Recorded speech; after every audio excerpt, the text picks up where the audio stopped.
And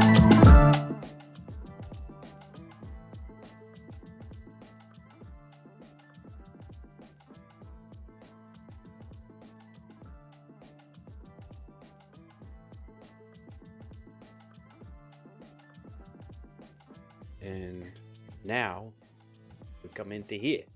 Hey, welcome everybody. Happy Wednesday to you all. I see Velo there messing with getting in a fight with the Clarkio bot, apparently. The Clarkio bot is a little busted. Don't worry. Welcome everybody. Happy Wednesday to you all. My name is Brian Clark. I'm joined by, oh my goodness, the one thing I forgot to do.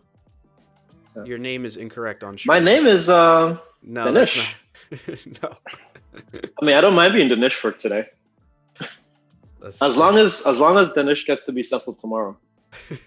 That probably, odds are This just became a job. that will likely be because I'm gonna forget again. So one thing I don't have in my stream note, like my pre-stream checklist, that I need to add in there. Hmm? All right, you're Cecil now. That I keep forgetting to do. Anyway, welcome everybody. My name is Brian Clark. I'm joined by my wonderful co-host here now with the proper name tag, Cecil Philip. What's up, Cecil? How's it going, man? Good, man. I'm really excited about kicking off today, to be honest with you. Like I sat down and I was just thinking about our conversation yesterday and some of the things that we're going to show off, and I'm just like I'm just excited. I just wrote it. I just want to get to it and show everybody what we're going to talk about. I know. I'm excited too, but hold on to that excitement. We need to warm up. Get in touch with the chat. Back off. And welcome everybody. I see Yagnaro, thank you for the 10-month streak. Holy moly, appreciate that. And having you supporting the stream and being on the team like that. Music Bookworm, good morning to you. Velo Stinks, good to see you. Cecil says, howdy, folks. And we got Alt1 Vec, good to see you. Thank you for being here. Who else we got in the chat? Say hello if you're there. Adozima. I hope I'm pronouncing that. Austin, thank you for being here. And happy to see you. Max, my dog Max, he loves Yagnaro. Good to see you too, buddy. He loves to, I love that he wants to be in the office with me, but he always tends to plop right where I'm I don't want to roll over him with my chair. You know what I mean? That's funny. Or where I need to put my feet in front of me at the chair on the floor. And I'm like, oh, I feel bad. I don't want to nudge him because he's looks so comfortable and everything. But it's every day. It's so funny, this constant thing with these dogs, man. And in about is Max a lap dog usually, or not so much so?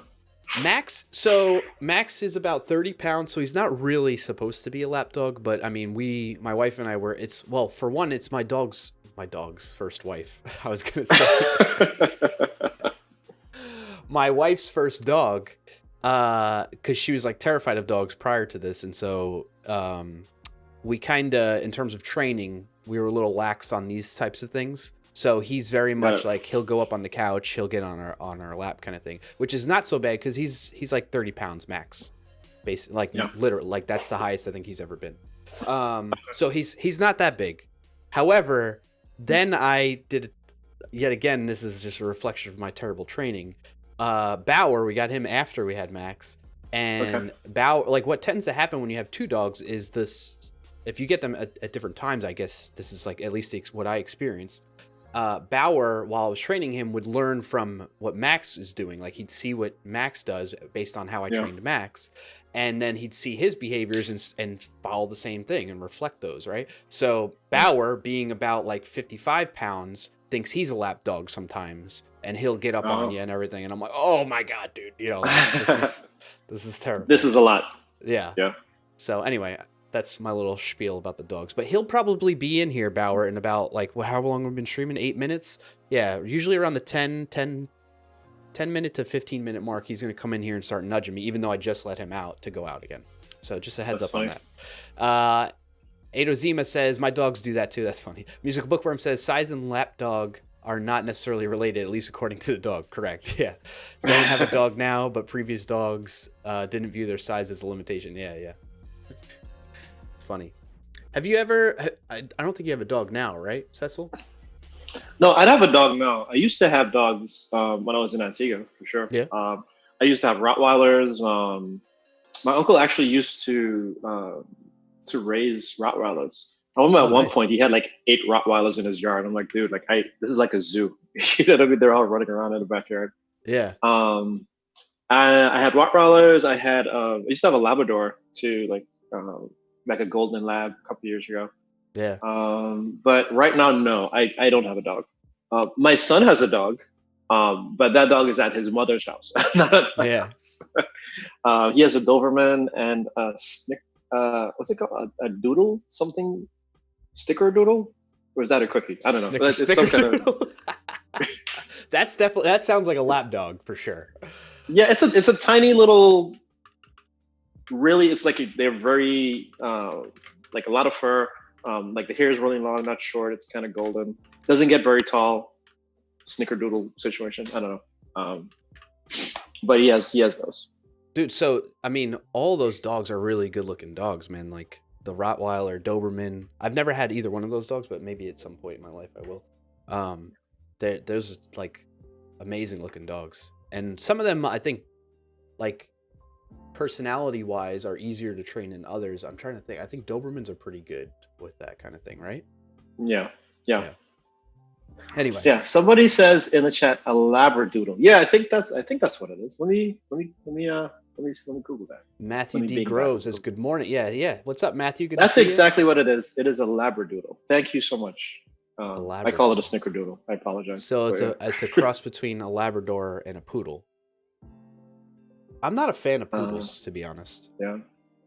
At least the ones that I've encountered, they're very for like normally it's the little dogs that are like yelpy, yappy kind of thing, but the poodles that I've come into contact with, I was just like they're just way too high strung, hyper, and like yelpy, and I'm like, I don't know about that. I mean, they look interesting for a dog, right? But like behavior wise, I don't know. Matthew says they are very expensive, hypoallergenic, I think. Oh yeah, that's definitely a thing to draw people in with that. All right, cool. So what else we got? What else you were mentioning before that we had some things links wise, right? That you wanted to cover before we get too deep into it? Yeah. And I think let's start off like this, because for folks that have been with us for the past couple of months, we're doing something completely new. Not completely new, but just a little bit different. So before we were going through Nina's course, again, we always have to give a quick shout out to Nina because she kind of helped us kick off a lot of this stuff. We were doing Nina's Learn Python course, and that took us through our first, 4 or 5 months or so. And we had, the weeks were scheduled, and there was an outline, and we know exactly what we're going to cover, when we're going to cover it, because it was online and it was on GitHub, and you could see it, right? Yeah. Now that we're done with that, and Brandon and I want to dive into some deeper Python topics, and so essentially what we're going to do is every month we're going to kind of see if we could focus on like a core set of like Python things, right? We decided that we want to use Flask at web development as like the driver for those things. But, even though we're going to start working on something based on Flask, we want to be able to talk about things like async and database access. So we want to talk about templating and Docker and, telemetry and testing and all these types of things. But we want to do that all within the context of building out this Flask application, right? So we're not going to be jumping around through different topics and just doing random demos. We want to have like this core Flask project that we're going to be working on. But at the same time too, I think it'll give us the ability to try out some different things and continue to learn Python. A lot of these things too are really driven by some of the comments and suggestions that you folks have made. So for instance, somebody mentioned Docker, so we have Docker on the list, right? Somebody mentioned async, we have async on the list. Somebody mentioned functional programming Python, right? And somewhere on the list there's like talking about decorators and talking about some of those Python modules that help you do those types of things. So we're going to just try and incorporate those as we go on. So that being said, right, there's no master schedule of what's going to happen in the next 5 or 6 months. But I definitely think we could say, on a month by month basis, we could tell you this is going to be like the high level topic of what we're going to discuss. Yeah. Another thing that we want to do, probably once a month, at least once a month, we're going to try and have like a guest on. So, obviously we want to try and get Nina on. We've been talking about having Nina on for quite a long time. We're going to see if we can get her on as the first guest. And then we want to have, other folks from the Python community to talk about projects that they're working on, or, maybe cool things that, that they personally focus on. So again, whether it's async or talking about like, the GIL or microservices or, whatever the case is, like deploying Flask applications. At least once a month we'll try to have somebody on to do those things. So just in general, like that's kind of what we're thinking about the show. If anyone has any comments or suggestions or additional topics you want us to talk about or anything like that, obviously, again, put them in the chat. We pay attention to them. Again, the list that we've created thus far is based on a lot of your comments, so we are paying attention to those. That being said, another thing we want to do as a part of the show, we want to share randomly like community links and any interesting things we might have come across throughout the week. And so one of the things I found, or that I was listening to really recently, was this podcast from Talk Python. I'm going to post it in the chat window really quickly. So Michael, a buddy of ours, we were on his podcast a little while ago to talk about Twitch and streaming and what we're doing here with y'all today. But his most recent episode talks about the practices of Python Pro. And, he had this guest on, Dane Hillard, who, as you can imagine, he has a book on the topic. But the actual podcast itself was really interesting because he spoke about, how do you become a pro, like a pro developer? Like, what does that even mean? You know what I mean?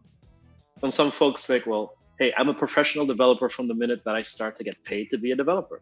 You know what I mean? Like, development is my paycheck, right? So I'm a professional developer. But if I'm a professional developer, does that mean that I'm an expert developer? Or does that just mean that that is like my craft? What does professional mean? And what does expert mean? And then if I'm a new professional, how do I go through the stages of understanding and learning the things to make me a more seasoned developer or a more seasoned architect and programmer? So anyway, so those are really interesting. Those are cool. Definitely would love for y'all to check that out. Let us know what you think about it. Also, let us know again about the format. If you want to, if you like what you see today and like with us sharing links and with us sectioning out the show and having guests and those types of things. Again, let us know if this is valuable to you. Let us know if it's interesting. Let us know if there's something you want us to change, and we'll try our best to accommodate. Yeah, that was the only thing I was going to add to that, is that like we have that kind of like plan in place of where we kind of want to go, but it's not set in stone. It's there for like, we're here to make sure we bring value to the people that are joining us, that kind of thing, right? So if you all find that like, hey, I'd really like you all to dig deeper into this area of what you're building with the project, or maybe add a whole new component that connects to the project, that kind of thing, we're totally down for those suggestions. We'll make note of that. We may not address it directly in that the live session like today. Let's say somebody comes up with a recommendation, but we'll put it into the plan of making sure we incorporate that and announce it right ahead of time as well.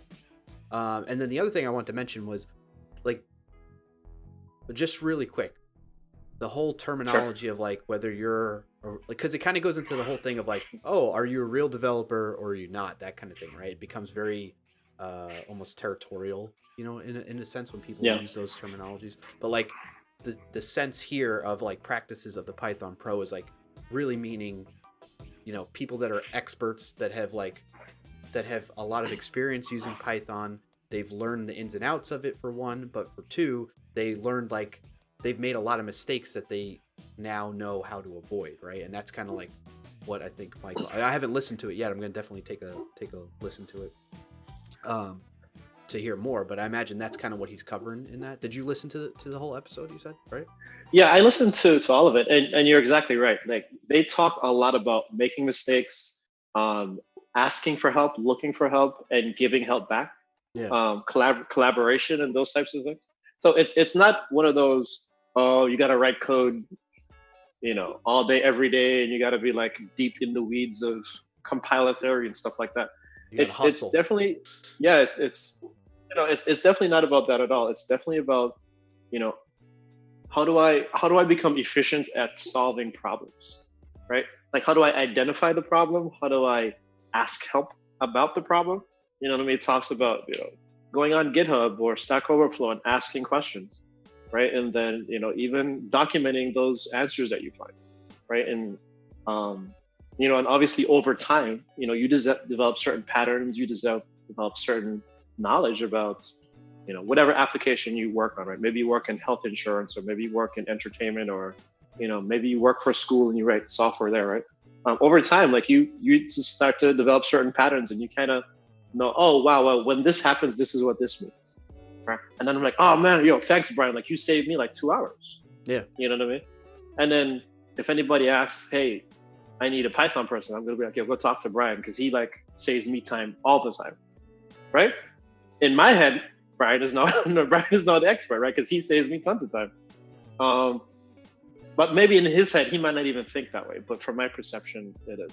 So I think the terminology is very subjective.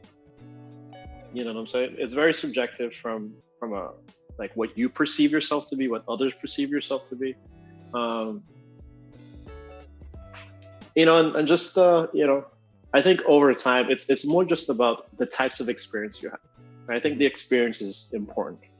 I think a lot of folks could be in the industry for 5 years or 10 years or whatever, and have the same experience, and don't really have like that broad understanding of stuff.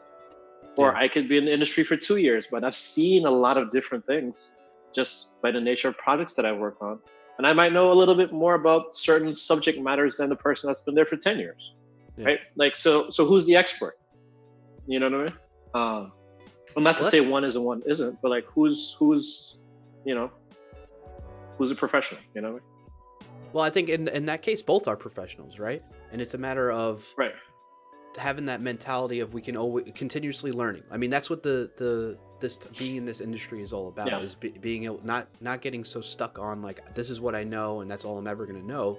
We need to, in order to stay relevant, we need to keep learning and evolving. And that's what I think is fun about it. Some people may not find that to be fun, and that's okay. I can understand that.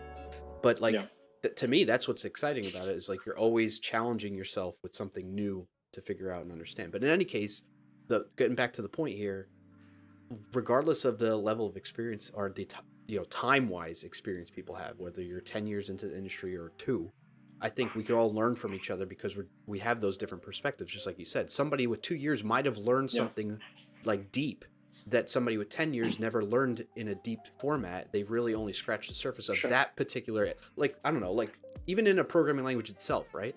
You could, for instance, like I've been doing JavaScript, I don't know, like not my entire career, but for a good portion of it, several years.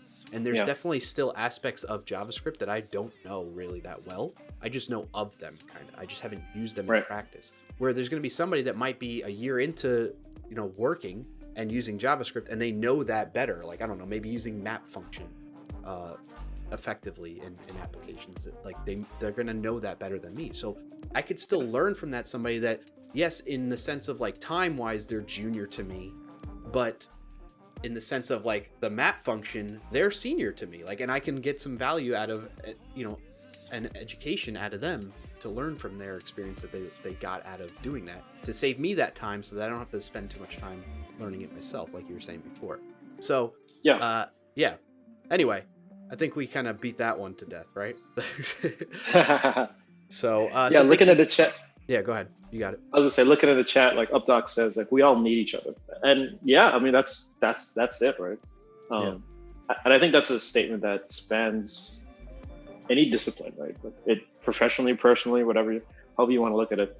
We don't need to get too mushy or anything, but I mean it is what it is. Like you can't do it by yourself. I like to get mushy on here. I'll only get mushy with you, Brian. This year. All right, I'm gonna clip that and save it, and then like share it with the rest of the broader team too. No, I appreciate that. I was thinking the same thing. I was gonna say something like that, but you beat me to it. So. Oh, okay. Alt1 Vec says, "Do you guys use poetry for project setup? I'm kind of late to the party and probably missed a lot." We haven't. I saw Cecil, you tweeted about this, so this is going to be completely new to me. It sounds like you have this on the plan, and so I don't want to get too far ahead of us, but it sounds like the short answer is yes, right, Cecil? We're going to talk about it. Okay. We haven't used poetry on the stream yet. Okay. We use this other tool called pyenv, PIPENV. Yep. But we have not used poetry yet. And I'll talk a little bit once we start about how and why and some of these types of things. And then I think it'll go into an interesting discussion as well about how do you choose your development tools. Yeah. But yeah, we'll definitely talk about it. But as of before today, we haven't used poetry on the stream. Today was the first I heard of it too, so let me put it that way for Sure. other folks too. Yagnara says the Hacktoberfest time last year made me feel like more of a developer by having bug fixes pushed to the master branch. Still haven't been paid to program. Well, that's good that you feel that way, man. Yeah, like you don't necessarily have to be paid to program to consider yourself a developer. I would definitely venture to say that, or like agree to that is from my perspective. Yeah. What else we got? Updoc says, will you host the API on Azure? That's probably where we're gonna go with it. If you check the shirt here, you know, we're gonna start tying things back to, you know, our employer a little bit here as we start digging into those types of things. But we are not like we are not naive to the fact that there are other options out there, and I think we will explore and compare a bit too to keep things, you know, I'm all about transparency and being honest and upfront about things on this channel. So we'll definitely do our best to make sure we explore all the options and compare. But yes, that's going to be our main jam. Updoc is looking at how we can run this stuff that we build in Python on Azure. Yagnaro says, yeah, that comment was towards the what makes you feel like a professional talk Cecil was on, so I agree with what was said. Okay, cool, yeah. All right, so does that mean this is good. I like the flow of where everything's going. What do you say we dive into getting set up here? I know we're going to be we're going to try some new things out to where we can collaborate. So in the past, those of you that have been with us for a few months, if not more, for the Python stream specifically on this channel, you know that a lot of times we really only had one stream at the very beginning where I was using my desktop here that I'm streaming from, which is Windows, and as like the platform that we're going to be building stuff on and learning Python. All we did was set up my machine to run Python, and that was it really. And then from there, we were sharing Cecil's screen. He's working on Mac OS, and like we just ran with that the whole time. It was very simple for us for the purposes of learning Python from scratch, right? But what we're looking to do this time around now is we're going to be collaborating via two things: Visual Studio Online to set up the environment that we're going to be working within, so it's consistent for either one of us, okay? And then two, we're going to be using Visual Studio Live Share and a combination of some of the what would you call them, like supplemental extensions that go with Live Share. So things like you can use chat in there. There's a chat if you install the extension pack, that is, you can get the Live Share itself, chat, audio, and I think there's one other, I think Peacock, and then there's one other Live Share thing too. So there's like about 5 extensions that come in the extension pack, which we'll show you in just a minute. But I just want to set the stage here. We're going to go that route. So what's going to happen is I'll still be sharing Cecil's point of view in camera so you can see him when he's speaking and all that kind of stuff. But what we're going to do is you're going to see my instance of Visual Studio Code connected to Cecil's via Live Share, and we can follow along with what he's doing there, and we can start altering the code and mess with him, maybe troll him a little bit while things are going through. Sound good? That sounds like trouble. Yes. Be prepared. Yeah, sir. so let's do it. So how do you want to do it? Do you want me to start the Live Share session, or do you want to start it? Since we're showing your screen, why don't you start it? Or actually, why don't I start it? No, and we're gonna set up. We're doing your screen. I'm sorry. We decided yesterday, right, that we were gonna set up the online Visual Studio Online environment first, right? And so that in that case, you're gonna share your screen via Zoom like we usually do. Yes. That's true. And then we'll switch over into what we're talking. No worries. I got you. That's what we're here for. We do this for. All right. So I'm gonna put it to just me for now while you get ready to share your screen. Okay. Screen sharing.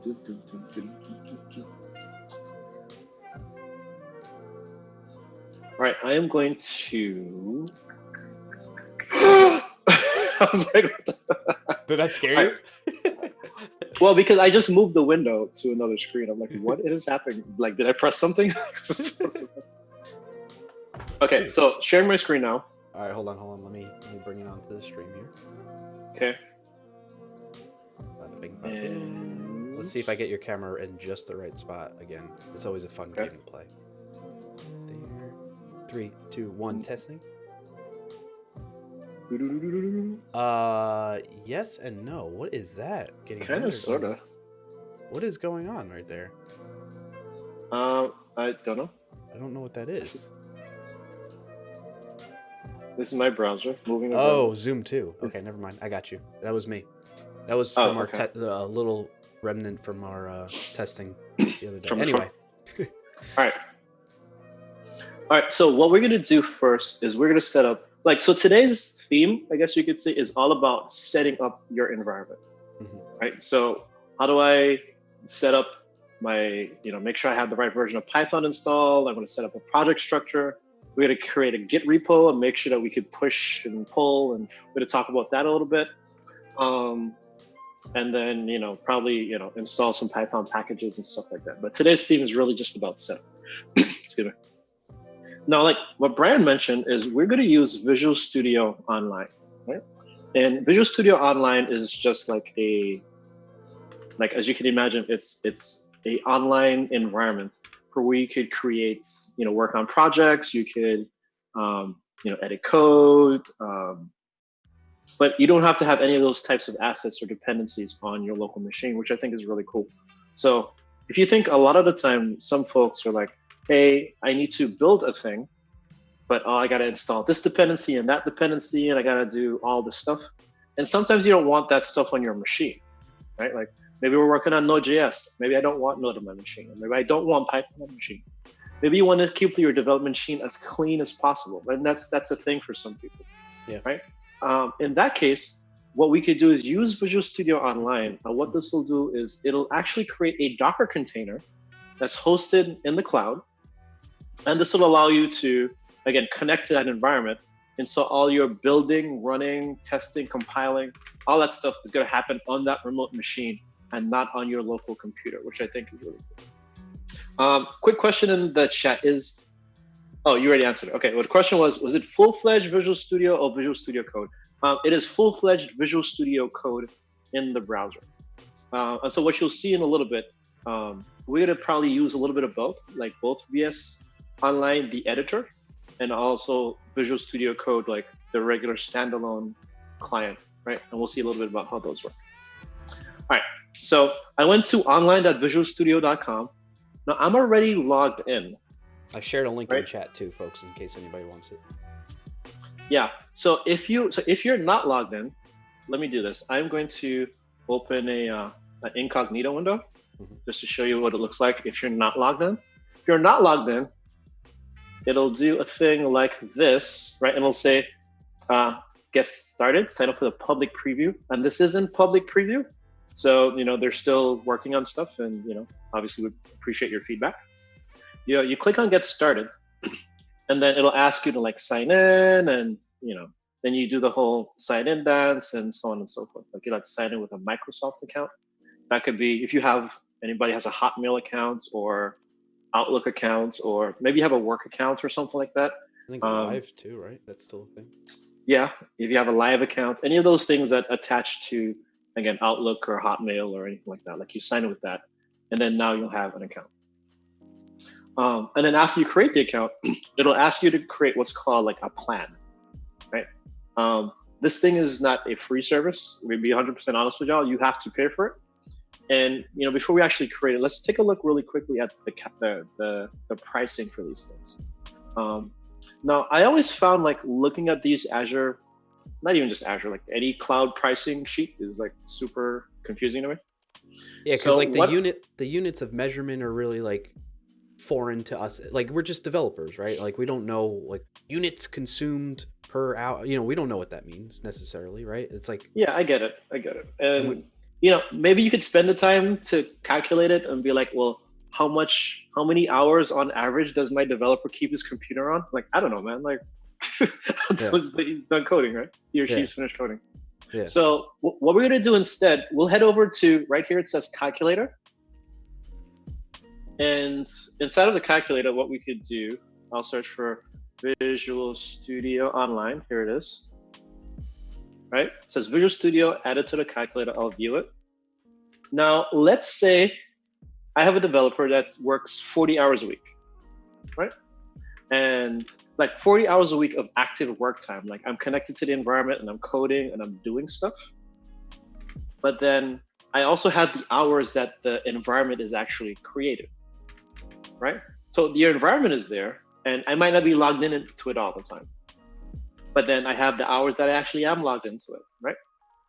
So for one environment, and I'm active for 40 hours a week for a single environment, that's about $23, right? 23 and change, right? Give or take, obviously, depending on, how many hours or per month. Per month. Yes, per month, right? So if you're active for 40 hours a week, you're gonna pay, this per month. Now let me just click on this. Right. If you disconnect from it, like let's say you just create the environment and you don't use it at all. Not that I think you'd ever do that, but if you just have the environment and you don't use it at all, you'll pay $5 for that month. Right. So again, not super expensive, but just something for you to think about. Like it is a paid service. Another thing to recognize as well is that you pay for the environments and not the users of the environment. So what does that mean? Brian and I are both going to connect to the same environment and we're both going to use it, but we're both not going to pay, like he's not going to pay $40 and I'm going to pay $40, right? Like it is all, it's not dependent on the amount of developers you have working in that space, right? I'm sure there's some like limitation. I'm sure you can't have like 100 developers hitting one development environment. But just to let you know, this is not like a per user pricing model kind of thing, if that makes sense to folks. Any questions about that before I go on? So not a question about that necessarily, but Yagnara was asking, are there use cases that you would take the native, like the fully blown installed on your machine, local machine VS Code over Visual Studio Code online, right? So what are some, I guess, examples, like maybe not a comprehensive list of like examples why you might want to use Visual Studio Online, but like some of them, the big thing for me as somebody that's like, teaching and doing workshops, that kind of thing, it's great to quickly and easily make sure everybody's on the same page for like a workshop type of situation, that you don't have to worry about people having to install the right things, all the dependencies that go along with it. Maybe they don't have rights on their machine to install new software, right? Because it's a work machine and it's locked down and they got to have admin privileges and all this nonsense that goes on with that. It's a great frictionless way to get everybody into the same context for running through whatever exercises or project you might be working on, for one example, right? Cecil, you got maybe another idea to share of like why, or a good use case? Well, be a good reason. Yeah, for Visual Studio Online. Sure. I think onboarding is a huge reason why a company, like, so Brian gave a good example of like workshops and teaching and stuff. I think for onboarding new employees, I remember, again, previous companies I used to work at, and just setting up the environment, there were so many things that I had to set up and prepare, provision, and those types of things. It would be great if I could just log into my machine and things are just set up for me and I'm ready to go, right? And I could just, my time to productivity is cut down tremendously because now, I don't have to spend a day installing, the database server on my machine and, my development tools and whatever plugins and, third-party components and so on and so forth. It'd be great if these things are just there. So that would be one reason I think that this is another reason why I think it'll be a good thing to do. Yeah. That being said, like we could still do both, right? Like we mentioned, and you'll see this in a little while, like you will have Visual Studio Code in the browser, which is interesting. So, for folks that, I don't know, maybe you're on a Chromebook, right? That doesn't really support, I don't think we natively support Chromebooks, but maybe on a Chromebook, or maybe you're on a plane, or, maybe you're on an environment, like you're on an iPad, right? And you're, running inside of a web browser. It makes these types of things a lot more flexible in terms of things you do. Yeah. Or just on more hardware constrained devices, right? But not even just that, right? Maybe you're switching a lot between different machines all the time. Like my example is like when I'm out and about, I got my laptop, and while I do my best through an extension called Settings Sync to make sure everything's the same on my laptop as it is on my desktop here, it doesn't, like I might install something on my desktop that I forget to sync through that extension that doesn't necessarily show up on my laptop, and then I still have to pause and get that squared away, right? Or I might I might forget what it was, and I'm like, oh man, I don't know. You know what I mean? So it's not always consistent between my instance of Visual Studio Code, how I have it set up just the way I like it on both machines. Whereas if I go into Visual Studio Online, I'm always going to be connecting to that same one, you know? So it's not going to be, there's not going to be that inconsistency there for that environment. So just to name a couple of examples, there's probably plenty more that we're just not thinking of scenarios that would make this a good use case. But hopefully that gives you sparks some ideas for yourself as well. Yagnaros goes on to say, might cover this later in the show. Would developing things in Docker within the Visual Studio Online environment be possible? Any chance you could pass local USB to the environment Arduino/hardware? So in regards to the hardware side of things, I think there's some limitation there right now this is why it's in preview, right?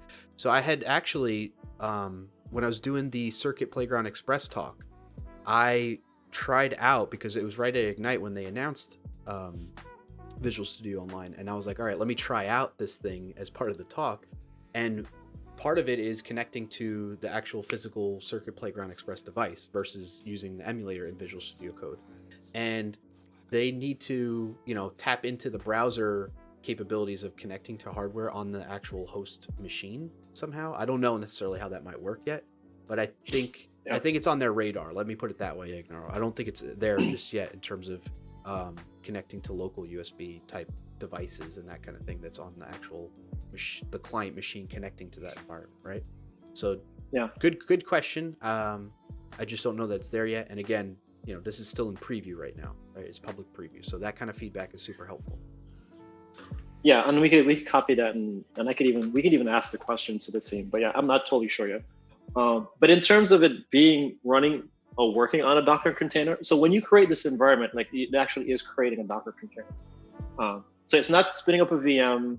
It's not spinning up anything too heavy in terms of like the actual operating system requirements of it, but it is spinning up a Docker container for you. And I will actually show you how to know, or how your app can know whether it's running in a Docker container or not. But we'll take a look at that as soon as we create this thing. But any other questions about this pricing situation or how the environment works before we go ahead and just start creating the environment?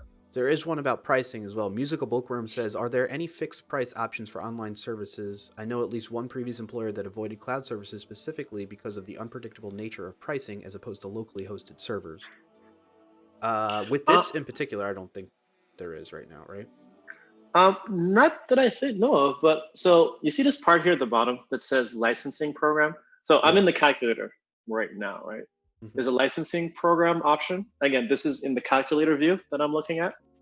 And when I hit this this situation here, is that what it was? Was it this? I thought it was this. Learn more. Didn't this have more yesterday? So the support one, was it? Yeah. Right? Was that it? I remember we were looking at this just the other day. Yeah, we're looking at this the other day. Yeah, I'm not totally sure. I think there is an option for you to get more I think what different pricing based on oh, look at all these things now. Different pricing based on the size of your company. But I believe that would be something like you'd have to call in and ask about. Yeah. What does this page look like this time? But yeah, anything that's on the pricing page is just standard pricing. But again, depending on like if you want to pay upfront, I think you could definitely do that. Again, this is not something you do through the portal though. Like this is something you probably have to call your rep or your support person, or if you have a vendor. Like we have a lot of third-party vendors that help provide and set up Azure environments. You probably have to talk to your vendor to figure out, how would you qualify for those different pricing options. Well, I think the nature of like any cloud provider is that you're paying for what you use, right? And so it's always going to be, for the most part, I don't know of many. I don't know that I've at least seen any where on any cloud provider where they have fixed pricing on certain things, because of the fact that that's kind of the draw, is that you only pay for what you use. The other side of that though, and UpDoc mentions this in the chat, is that you can set limits though, right? So basically, yeah, I don't know, again, with Visual Studio Online, I don't know that it's there yet, or if there's a possible option to set a limit of like, this is what, like if I hit 80 hours, I want to stop there and I don't want to spend any more. But I know in other aspects of Azure services and products that we provide, you can set limits on like, hey, once I hit this point, just cut me off completely. You know what I mean? In certain situations. So that might be an option there, Musical Bookworm. And that's not, I don't know if that's necessarily unique to us, but I mean, that's pretty typical across cloud platforms in my experience, is that the benefit is you're paying for what you use, but I also understand that aspect of it where people are like, I still don't know exactly what I'm going to be paying, right? So I need to plan that out and budget it maybe on a monthly basis. And to help with that, I think, is those usage. This just limits, became right? a job. Yeah. Thank you, Dr. Argus. Appreciate it. So this is where all my lunch money's going. No worries. Thank you for your support and being part of the team, Dr. Argus. Good to see you. Musical Bookworm goes on to say, between jobs right now, so not a big deal for me if you don't have an answer. Just curious because I know a previous manager that would have said no just because of the variable pricing. Yeah, totally understandable. Appreciate that question. I hope Cecil and I helped answer that a bit more. With this specifically, Visual Studio Online, I don't know that capability is implemented just yet, but we'll take note of it from the stream here and find out more about that. Yeah, for sure. UpDoc. All right. Sorry to keep interrupting. There's just more chat messages, Cecil, so feel free to Sure. check those out as well if you want to chime in with those. UpDoc mentions that Azure Students license works, by the way, so that's awesome to hear. So if you're a student and you get credits for your student account, up to your free tier kind of usage thing, you can use Visual Studio Online against your student account. So that's cool and good to know. Yegnar says, from Visual Studio Online landing page, bring your own, connect your own self-hosted environments, and get some of the benefits of Visual Studio Online while leveraging your existing infrastructure, all at no cost. No additional cost, right? Okay, Yeah, that should be no additional. No cost is, I wouldn't say it was zero cost, but that's a little confusing, I think. We should talk to the marketing people about that. Yeah, thank you for sharing that, Yignaro. And then I think that's about it. Okay, going up. Moving on. Cool. So you're going to create an environment in Visual Studio Online, right? Yeah, so I'm going to close this incognito window. So we can show you two ways how to create an environment. You can do it either here inside of the browser, or we can do it directly inside of Visual Studio Code proper, right? Let's just make it interactive, right?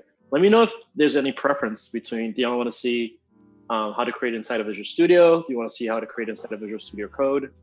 We're going to be in both places a little bit anyway, but what do you think would be? I can do it. Yeah, let's do a poll really quick.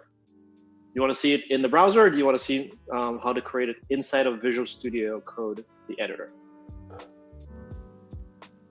All right, I'm here's the poll where right we now. need that music, like do do do do do. We do you type it in chat, exclamation point Jeopardy. Should we create the environment in VS Code or in the browser?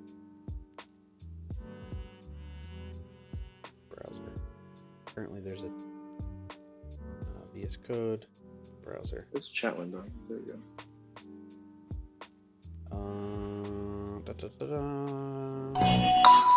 Is it playing? Yes. You don't hear it. Hold on. I can hear it. It's just very low. Yeah, okay. There you go. All right, folks. The poll should be showing up in your chat window. At the top there, it says, should we create the environment in VS Code or in browser? Perfect tune. Thanks, Tastan. Right, we got 2 for the browser. All right, well, let's do it in the browser. We got 2 for the browser. All right. So it's not done. Let the poll finish. Give people a chance, man. More? Okay. We can do more Jeopardy, a little more Jeopardy. It's okay. Don't worry. We got time. Let's do Jeopardy again. Actually, I think I have like another sound effect we could use here.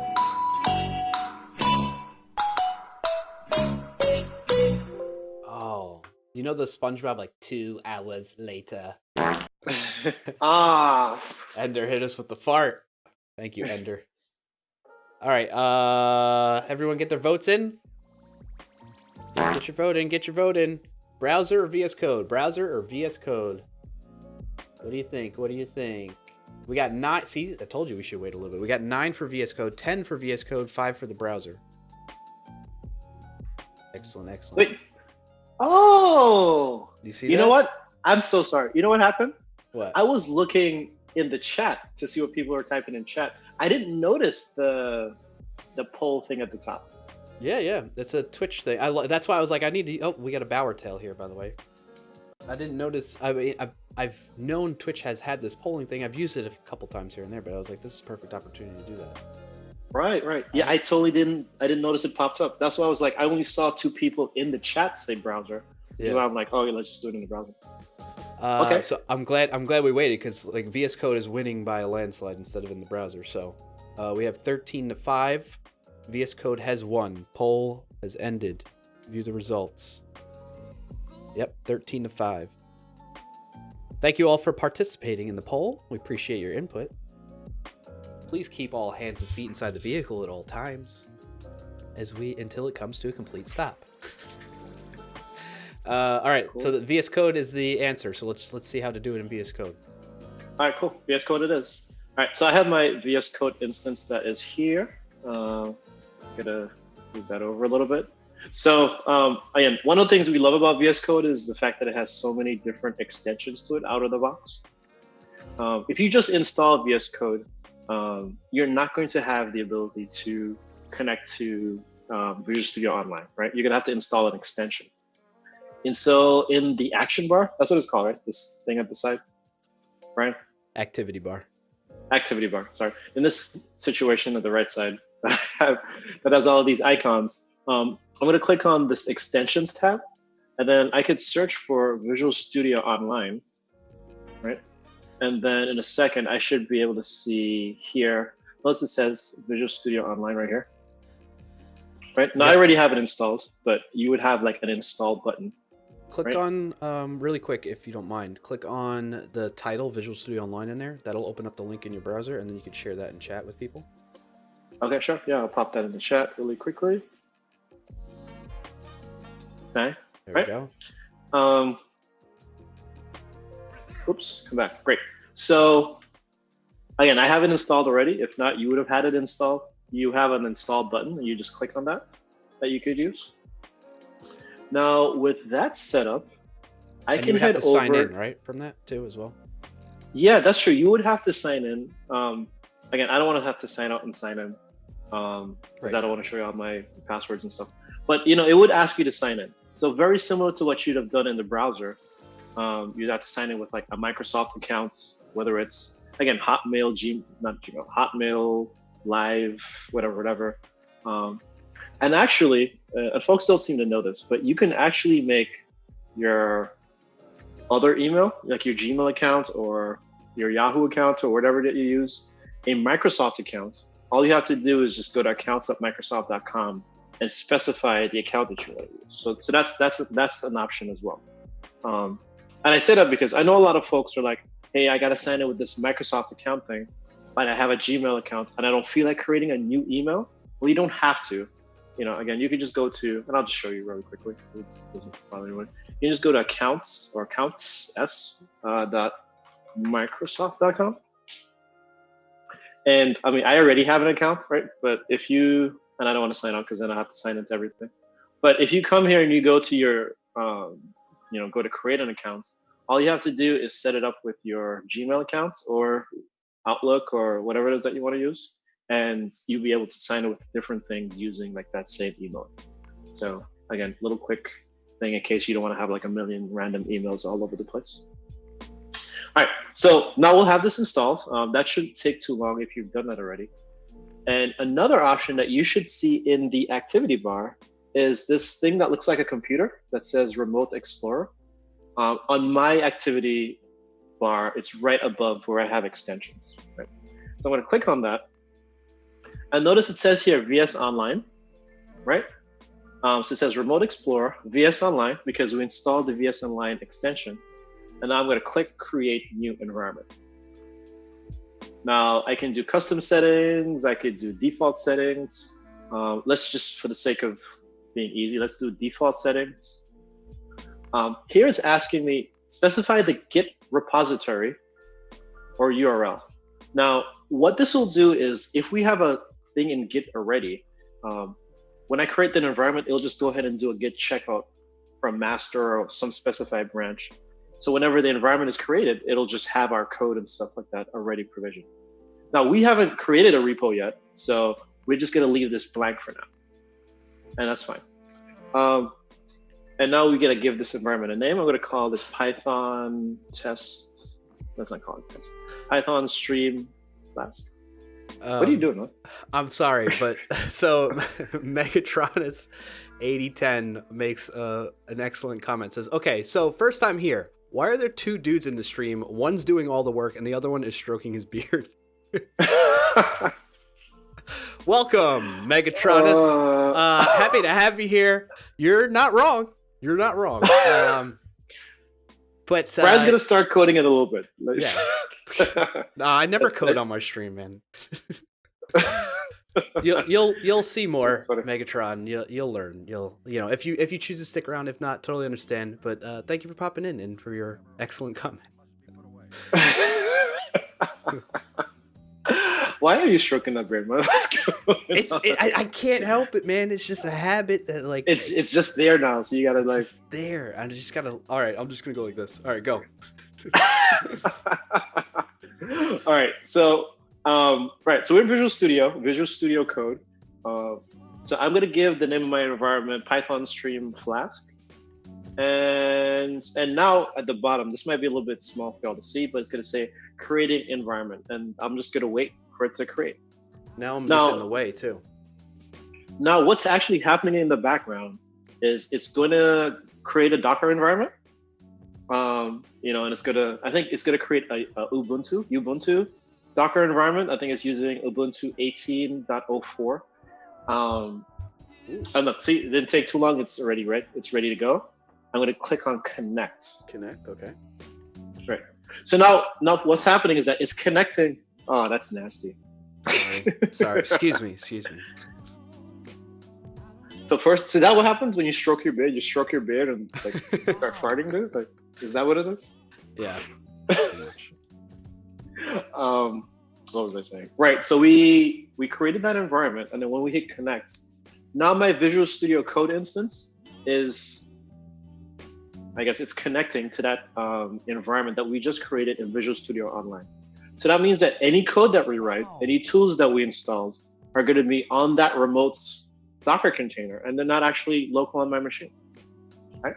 So you can notice here, there's like a README that's here. It says, welcome to VS, blah, blah, blah, blah, blah, and then links and so on and so forth. Right? Like all this stuff is going to be inside of that other environment. Really quickly, let's pop over to, we'll pop over to the browser. Yeah. Here's the environment we just created. So remember, we created this in Visual Studio Code on my machine. Yeah. But now you notice it's here in the browser. If we clicked on this, right? Here's what will happen. Say what? It looks like I'm back in Visual Studio Code. Yeah. But this time I'm not on my machine, right? This is the browser, right? My machine is on the right side and the browser's on the left side, right? Yeah. So totally. So again, totally different environments. But again, we have the ability now to work on code, test stuff out, you know what I mean? And we don't have to worry about like mulling around our workspace. I think what we're going to do now is we're going to work forward and we're going to start installing some tools and create a repo and some of those types of things. Mm-hmm. But essentially, like this is what happens, right? Like you have the ability to be in Visual Studio Code inside of the browser. And not only that I could code in the browser, but I have the ability to come in and I could just search for different extensions. So, if I wanted to, like, we're going to have to install the Python extension, right? So I'm going to search for Python, and notice this one says Python Microsoft. Like, we're probably going to want to install that, right? If we're doing anything with, I don't know, like Docker, like somebody had mentioned Docker. I don't know how it works working with Docker in a Docker container. That sounds a little bit like an exception. Yeah. but whatever extensions it is that we need to install, like we could have them installed in here. Oh, you know what I need? I need an Inception sound. So it'd be like, from the movie. Yeah. Anyway. I don't know what would be a good sound for that, but yeah. But one of the things to notice here is that whatever extensions you install in this environment are going to stay in the environment, right? They're not going to be on your local machine. So now I'm going to switch back over and I'm going to go to my my instance of Visual Studio Code that's on my machine, right? I'm going to click back on extensions. I'm going to collapse these things a little bit. See, now notice when I collapse them, and this might look a little small for y'all, but let me know if you could see it or not. When I look at the extensions and I fold all of those sections together, notice that there's a local installed. It's like these are the extensions that are installed on my machine, but then there's also VS Code, VS Online, right? And these are the extensions. Yeah, and so these are the extensions that are installed in that environment, right? So if I have a clean version of VS Code and I have no extensions installed, and I connect to that environment, and that environment specifies the extensions, then I'll just have them. Like I'll just have them available for me to use on my local environment, and Really? Yeah, on my local instance, and also on the instance that's in the cloud. But you know, I won't have to locally install them. Dude, right? So that's one of the cool things about that. VS Code never ceases to amaze me, and like I'm very in tune with what they have and do, and like new features that come out every month and all that kind of thing. Mm-hmm. And I'm like, I did not realize that. There's so much. Okay, cool. Updoc says mine equal blown. I agree. Same here. Yeah, so it's really cool. And again, for folks that I know, some folks are joining and stuff like that. Like again, we're talking about VS Code Online, and today, like we're really just focusing on setting up an environment. Yep. And so what we did again was just show folks how to, create an environment, and now we just have like a remote machine or a remote Docker container that we can all start working on. Now, I think the next step for us, Brian, I'm gonna just come out of this really quick and just go back to the main page here, because we're not gonna use this. At least I'm not gonna use this online situation. I'm just gonna use my local machine. I think, Brian, why don't we connect with each other on Visual Studio Live Share? You want to do that? Yeah, man. This means I actually get to code. Maybe? Right. Maybe. So yeah. So what's gonna happen now? I'm gonna stop sharing my screen. Okay. We're gonna look at Brian's screen. Oh. And then what I'll do is I'll send Brian an invitation to collaborate with me in this new environment that we just created. Okay. Actually, I wonder. I know we were like yesterday. We were like, this is how we're gonna do this. I wonder if we do. But then your camera's gonna be probably too small. Let's try it anyway. I'm gonna do split screen on Windows, where I'm gonna have you share your screen just for the start of this, at least, right? So they could see how you're gonna create the Visual Studio Live Share session. Mm-hmm. And then on the right hand side, I'll have my VS Code open up, and then that way we could see all the flow at the same time. Yeah. So okay. Yeah, let's try it. I'm gonna get you on the left hand side here. I'm gonna get. Do you want me to reshare? Yeah, reshare if you don't mind. And then I think I could probably still pop out your camera in this. The only thing is now, can I? Oh, exit full screen. Yeah. And then I go like this. And then does it let me? Side by side. Oh, that's different. Sorry, we're doing this on the fly. Or I'm deciding to do this on the fly because I think it might be helpful for folks. Dang. Is there a way in Zoom I could just take your camera out? Like, I just want to, like, because otherwise you're too small. I don't know if it really, I guess maybe it doesn't matter. I don't know. Hide self view.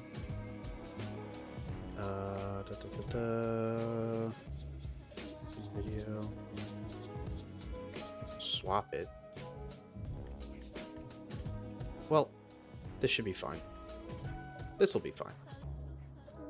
Okay. Okay, I'm gonna go to sharing my full screen.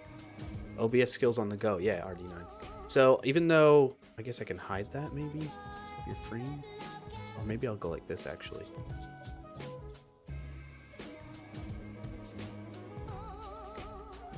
Yeah, there we go.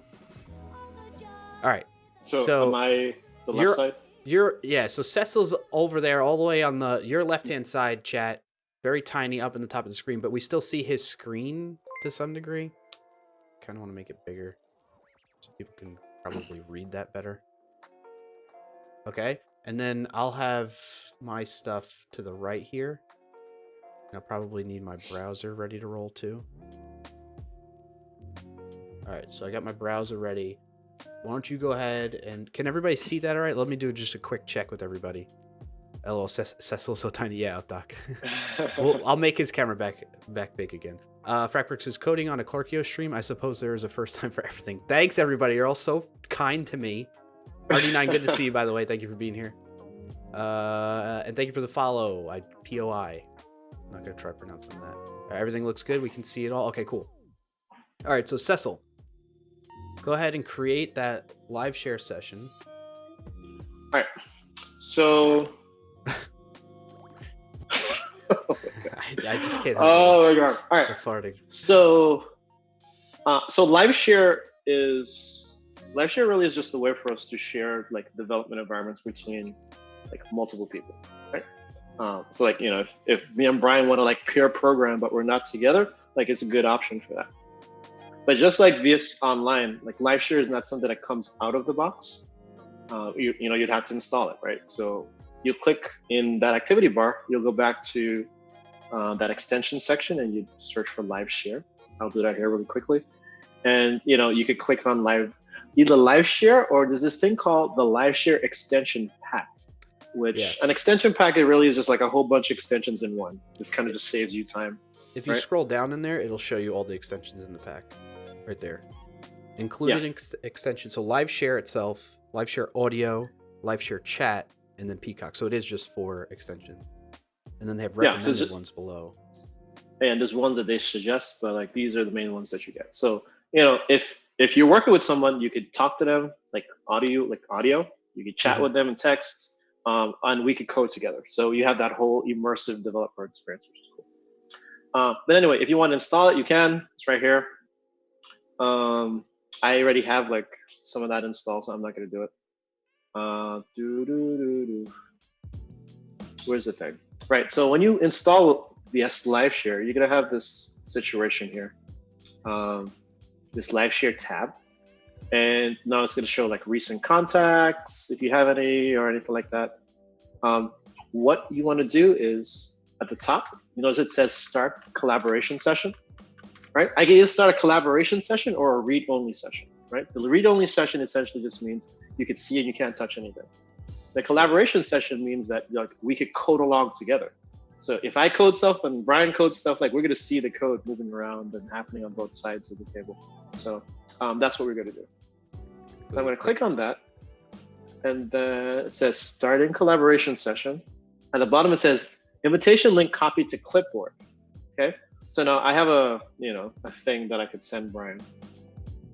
So what I'm going to do so me and Brian are connected in this. We're using Zoom right now. I'm just going to paste that link inside of Zoom. Okay, I'm going to move the video off screen and do that. Right, so people don't see the link and try to join us. Yeah. Oops, it's gone. Yeah, so anyway, so I share that with Brian. And now when he clicks on it, you should see, hopefully, more Jeopardy music. Hold on. I'm going to paste it in here. Oh, people are kind of seeing it there, I guess. So anyway, I paste it into my browser. Well, I click on it. It would automatically open up a new tab in my browser here. And then it prompts me and says, hey, do you want to open up the live share for VS Code? Open live share for VS Code. I don't want it for VS Code. I want it for Visual Studio. Visual Studio Code Insiders. I think that's going to mess things up if I do that. So to back up and give people full context here, I have both. You can install Visual Studio Code Stable, which is the monthly released version of Visual Studio Code, which you're gonna find to be, well, like it says, more stable. There's gonna be less chance for hiccups and bugs to interrupt your workflow, that kind of thing. And then there's Insiders, which in my opinion is pretty stable as stable a lot of times. But the Insiders one is you're going to get more recurring updates that are available to you as they actively develop against Visual Studio Code. And so you can install both of those side by side. I do have that on my machine. And for this particular purpose, I want to use Insiders because I'm using Stable for other stuff. And, well, let's just see what happens. I'll click on it. It ended up opening up Insiders. Okay, so that works. Okay, so everybody see my screen now? Cecil, if you want to stop sharing your screen, and then I can bring your camera back on. Yeah.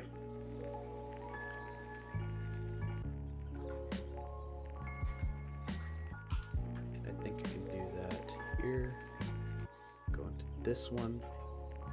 Say 2, and there you are. Okay, so we got Cecil's camera. So those of you that are paying close attention here, while I was bringing Cecil's camera on the screen, it opened up this instance of Visual Studio Code Insiders for me.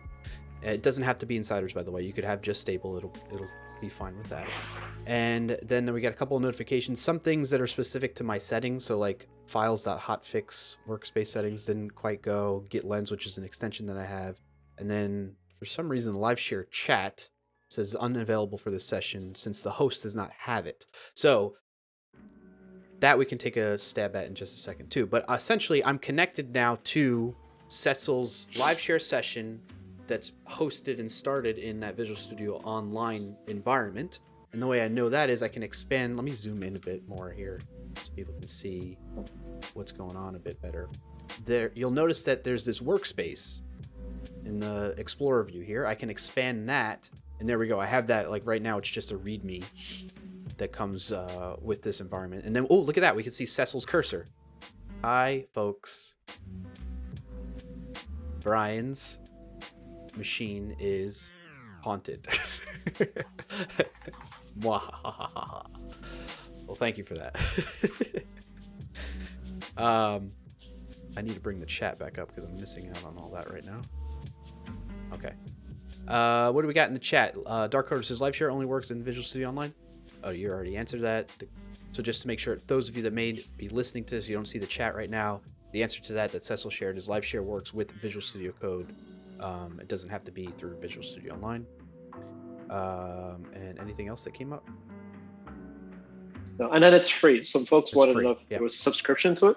You don't have to pay to use live share. Right. It's, you just install an extension, and then you and your coworker or your partner, whoever it is you're working with, could just collaborate with each other, and you don't have to worry about paying for that. Yeah, so now just to take it a step further too, I can go into the Remote Explorer. Oh wait, maybe that's not the right one. What do I have to do to see? What are you looking for? I want to follow you, like your cursor. Oh, follow participant. So there's a little, oh, it's hard to see on the screen right now.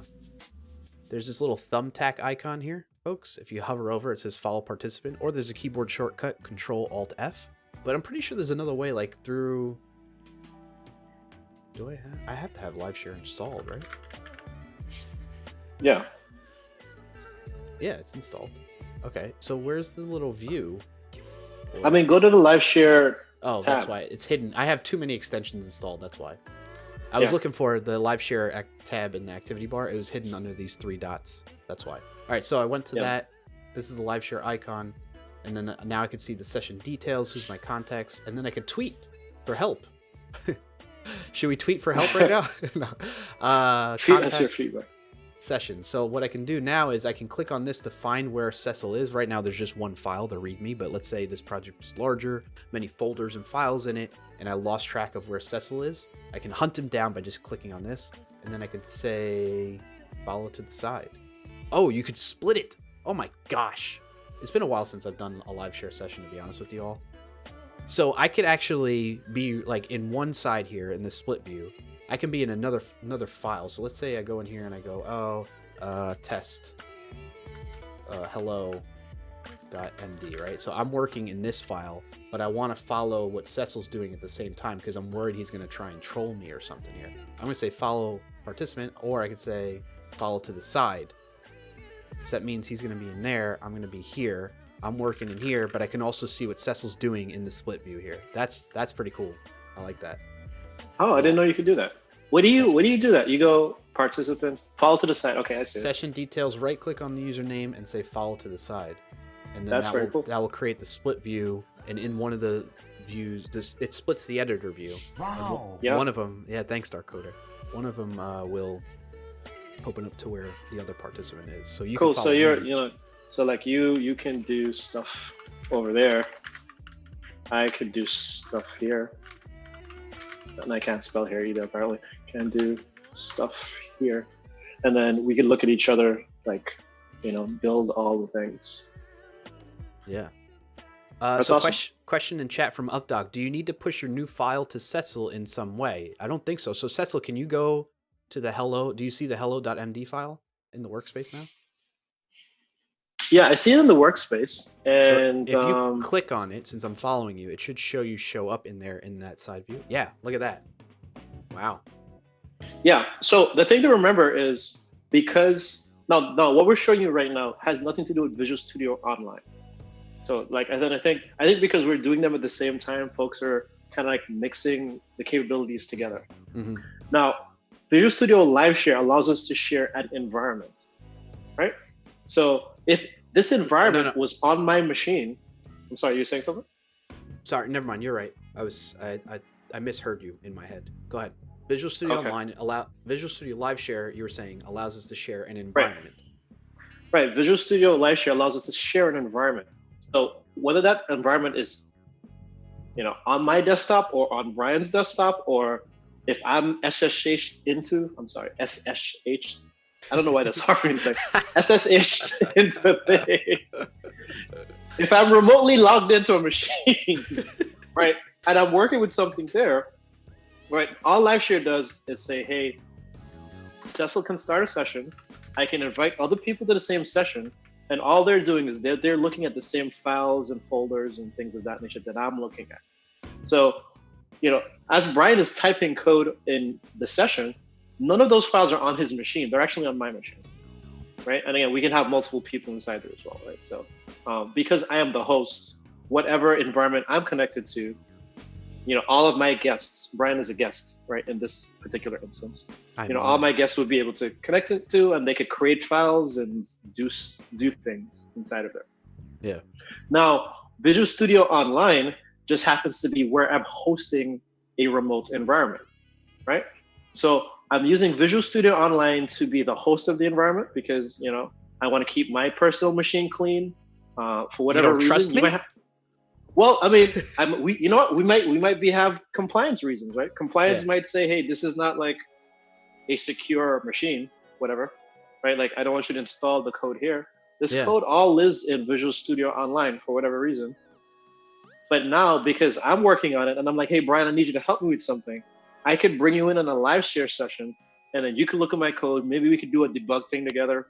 We could figure out what's wrong. And I could be like, hey, thank you so much. And then you could go, do what you need to do. And I could finish working on my environment.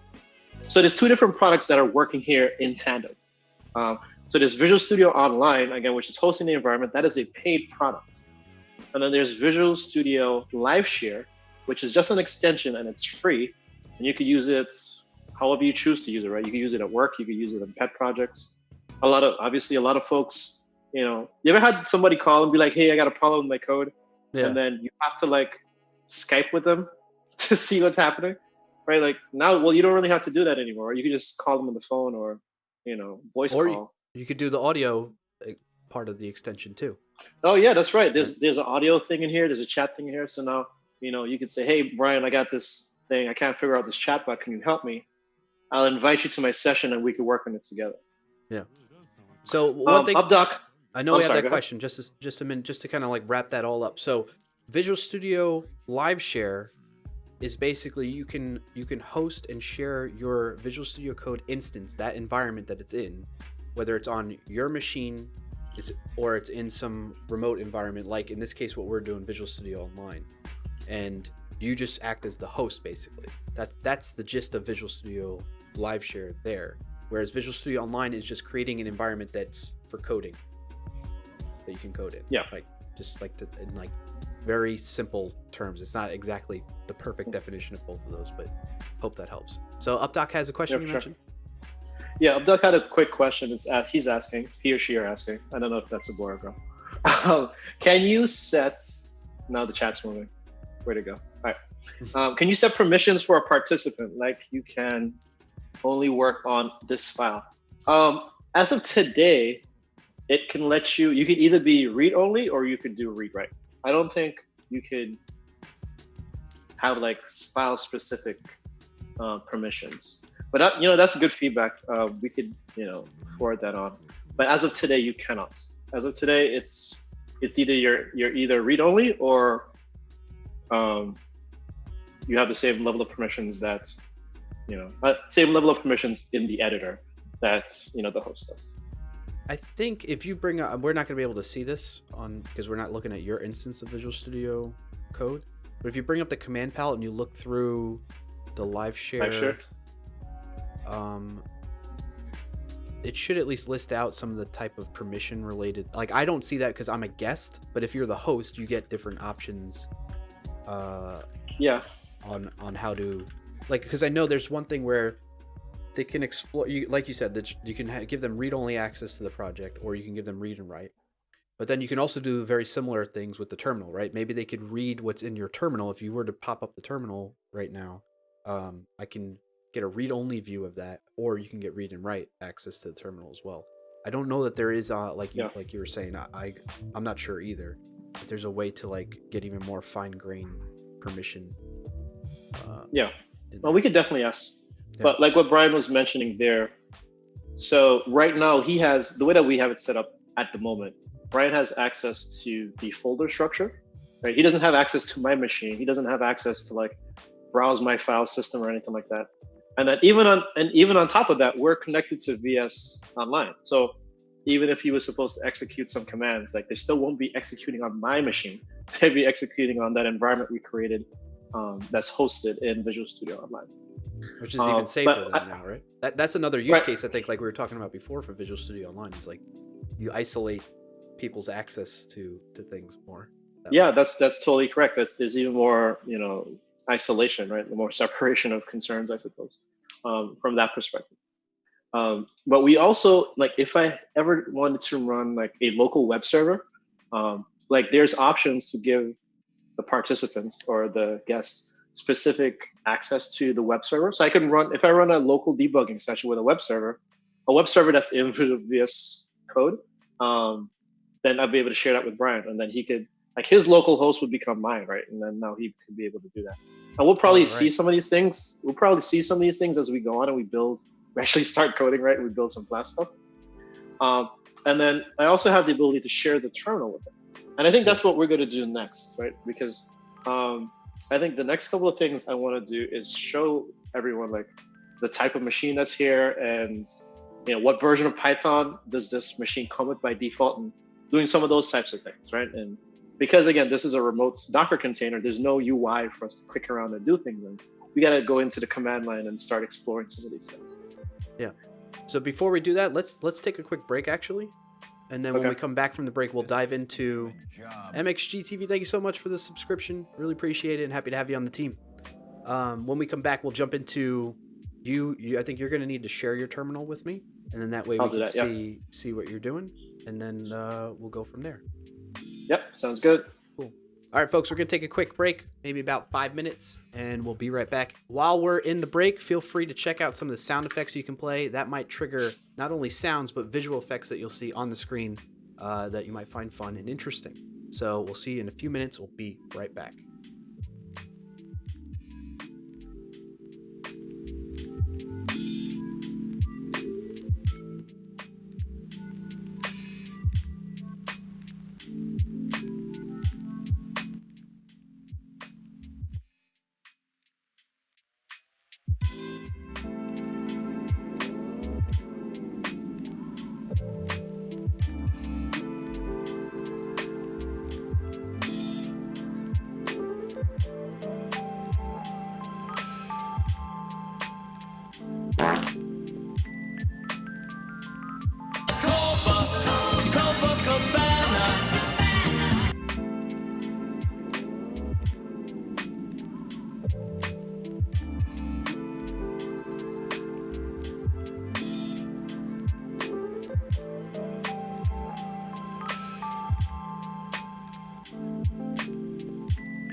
Bam! And we're back. Welcome back, everybody. I apologize. I realize now that my bot is not hooked up to my stream tool, and that's why those tools were not triggering the visual effects. But appreciate you all trying out the sound effects. Hope you had some fun. I see a message here, Cecil, from Elkin Forest. Nice. Elkin Forest says, "Hello, I heard you guys talk on Talk Python podcast. The podcast was made a few months ago, I think. It was awesome to hear some familiar voices." That's great to hear, Elkin. Thank you so much for letting us know. We're glad you enjoyed it. It was definitely fun doing that one. And then Ender says, "His commands fill my heart with joy and contentment." That's awesome. I'm glad to hear that as well. All right. So, as we mentioned, let's do I should have done Mark break. Back from break. And Mark, start setting up the Visual Studio Online environment for Python and share Cecil's terminal via VS Live Share. That's a long mark. I think that's probably the longest. Is that the mark? Yeah. I'm trying to remember to do those like we were doing in the Learn Python from Scratch series a little bit more. Yeah. Yeah, you're right. That is a pretty long mark. Yeah, it's all right though. All right, so I think you're gonna, through the command palette, you're gonna say like, "Hey, live share session, share terminal," right? Right. So just before the break, we set up an environment online, Visual Studio Online.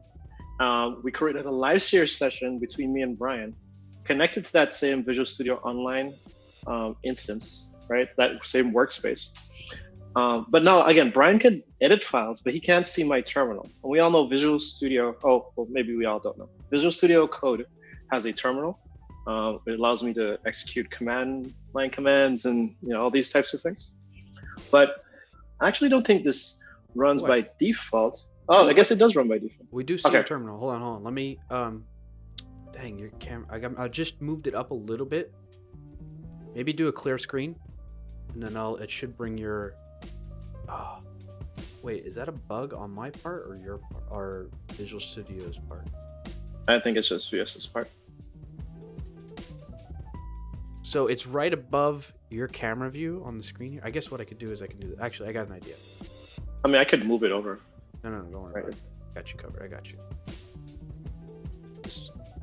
Oh, that's right. I'm not sharing my screen. I can't move anything. Yeah. All right, so now we should be good to see exactly what you're typing more easily than the way I had it before. All right, go ahead. All right, so Visual Studio Code, right, itself has a terminal. But because me and Brian are in this last year session, right, like he might want to see some of the commands and stuff like that I'm executing. right? So, and we know that we're running in a Linux environment, or at least in a Docker container. One of the commands that you could use to know what type of machine that you're running on, it's called uname, UNAME, right? And if I do a -a, notice it lets me know that I'm running on a Linux machine. It tells me the version of the Linux kernel that I'm running on. And notice it also says I'm using Ubuntu 18.04.1, right? We could see that right after that hash 29. I don't know what that 29 is for, but the version of Ubuntu, it's Ubuntu 18.04.1, right? And so it's a Linux machine. So that's how you know what Linux machine it is that you're working on. Which, and I mentioned to be clear, right? So I'm on Windows, and you're running on a Mac right now, as we saw earlier. Yes. And now we're using Linux. So we've covered a lot of the bases here in terms of operating systems to work on. Yeah, I mean, it kind of just shows that it really doesn't matter, right? Like we could all interoperate and do stuff, particularly when it comes to Python, right? Because Python runs in all these different operating systems. Now, one thing I want to show you all, and Brian, I think what I'll do, I have a link that I want to show. I'll just message it to you. Maybe you could pop this up on the screen really quickly. Like, you want me to load it in the browser, you're saying? Yeah, you could just load it on the browser really quickly. I just want to show folks what I'm looking at really quick. And now while you do that, I'll keep talking through it. Do you mind popping it into the Twitch chat, actually? That might be easier. Is it okay to share that? Yeah, no, it's totally fine to share. Yeah, this is just a Stack Overflow link. And so I mentioned earlier today that we are actually just running inside of a Docker container.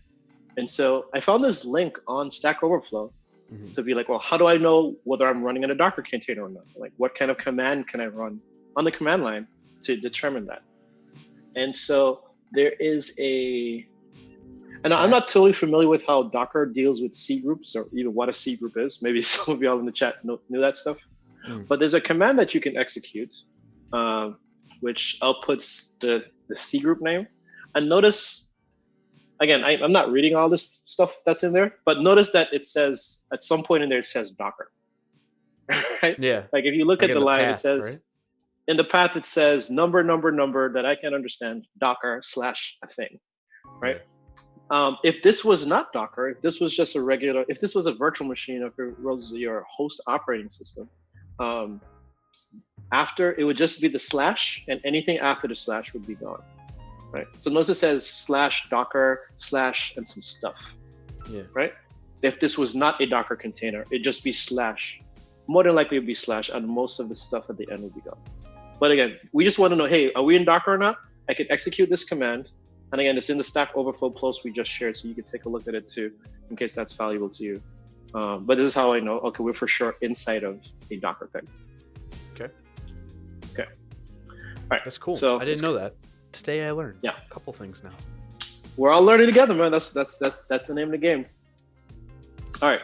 So Python. Let's actually talk about Python. We want to know what version of Python is on this container, right?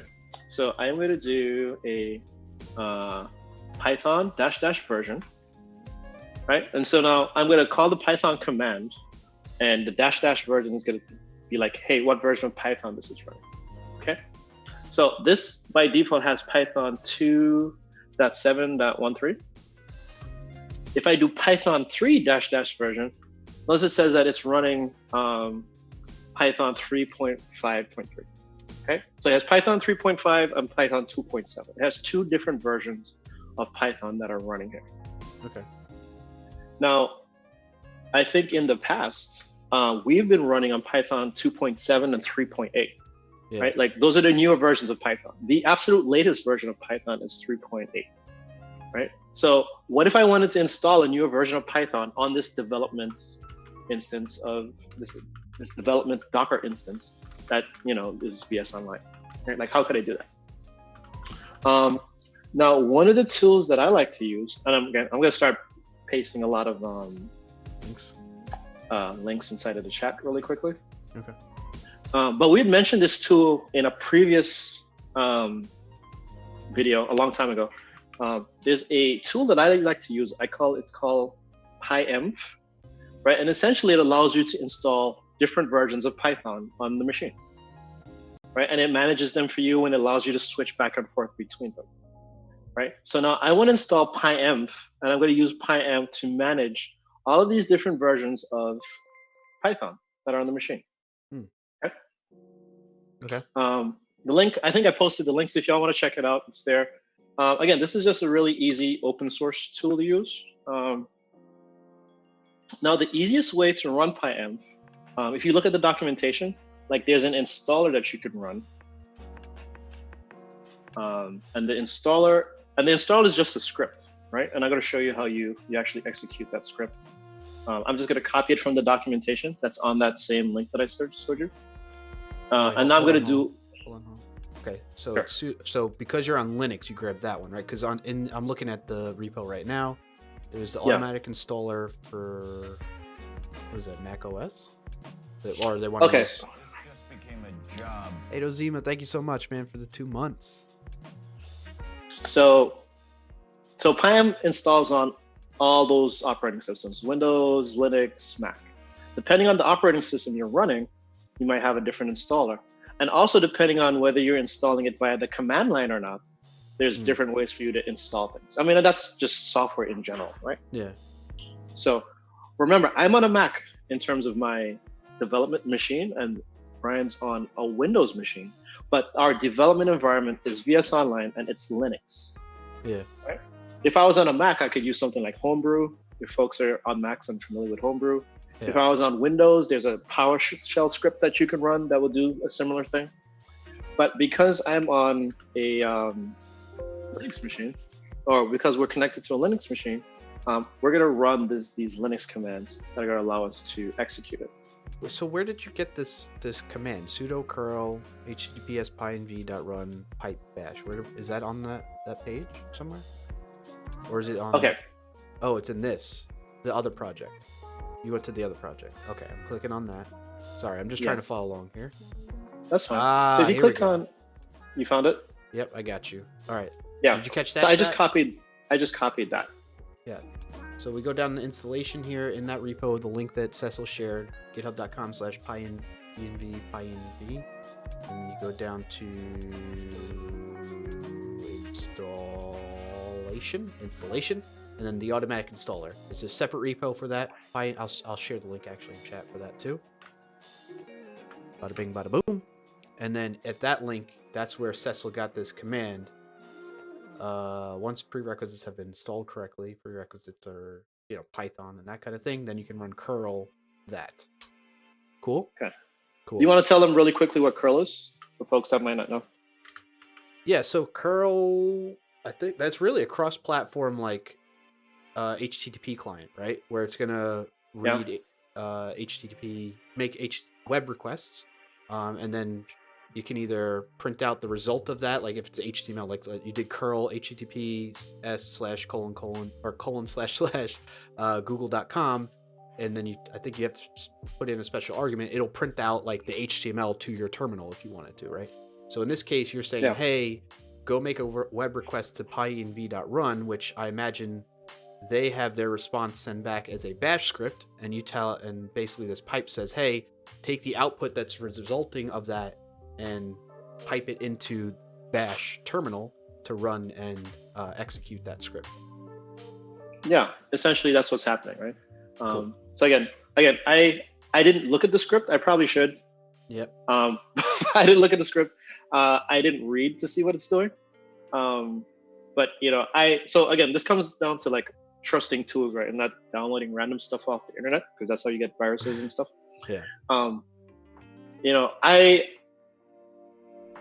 Well, it's open source too. So you can go look at the script if you wanted to.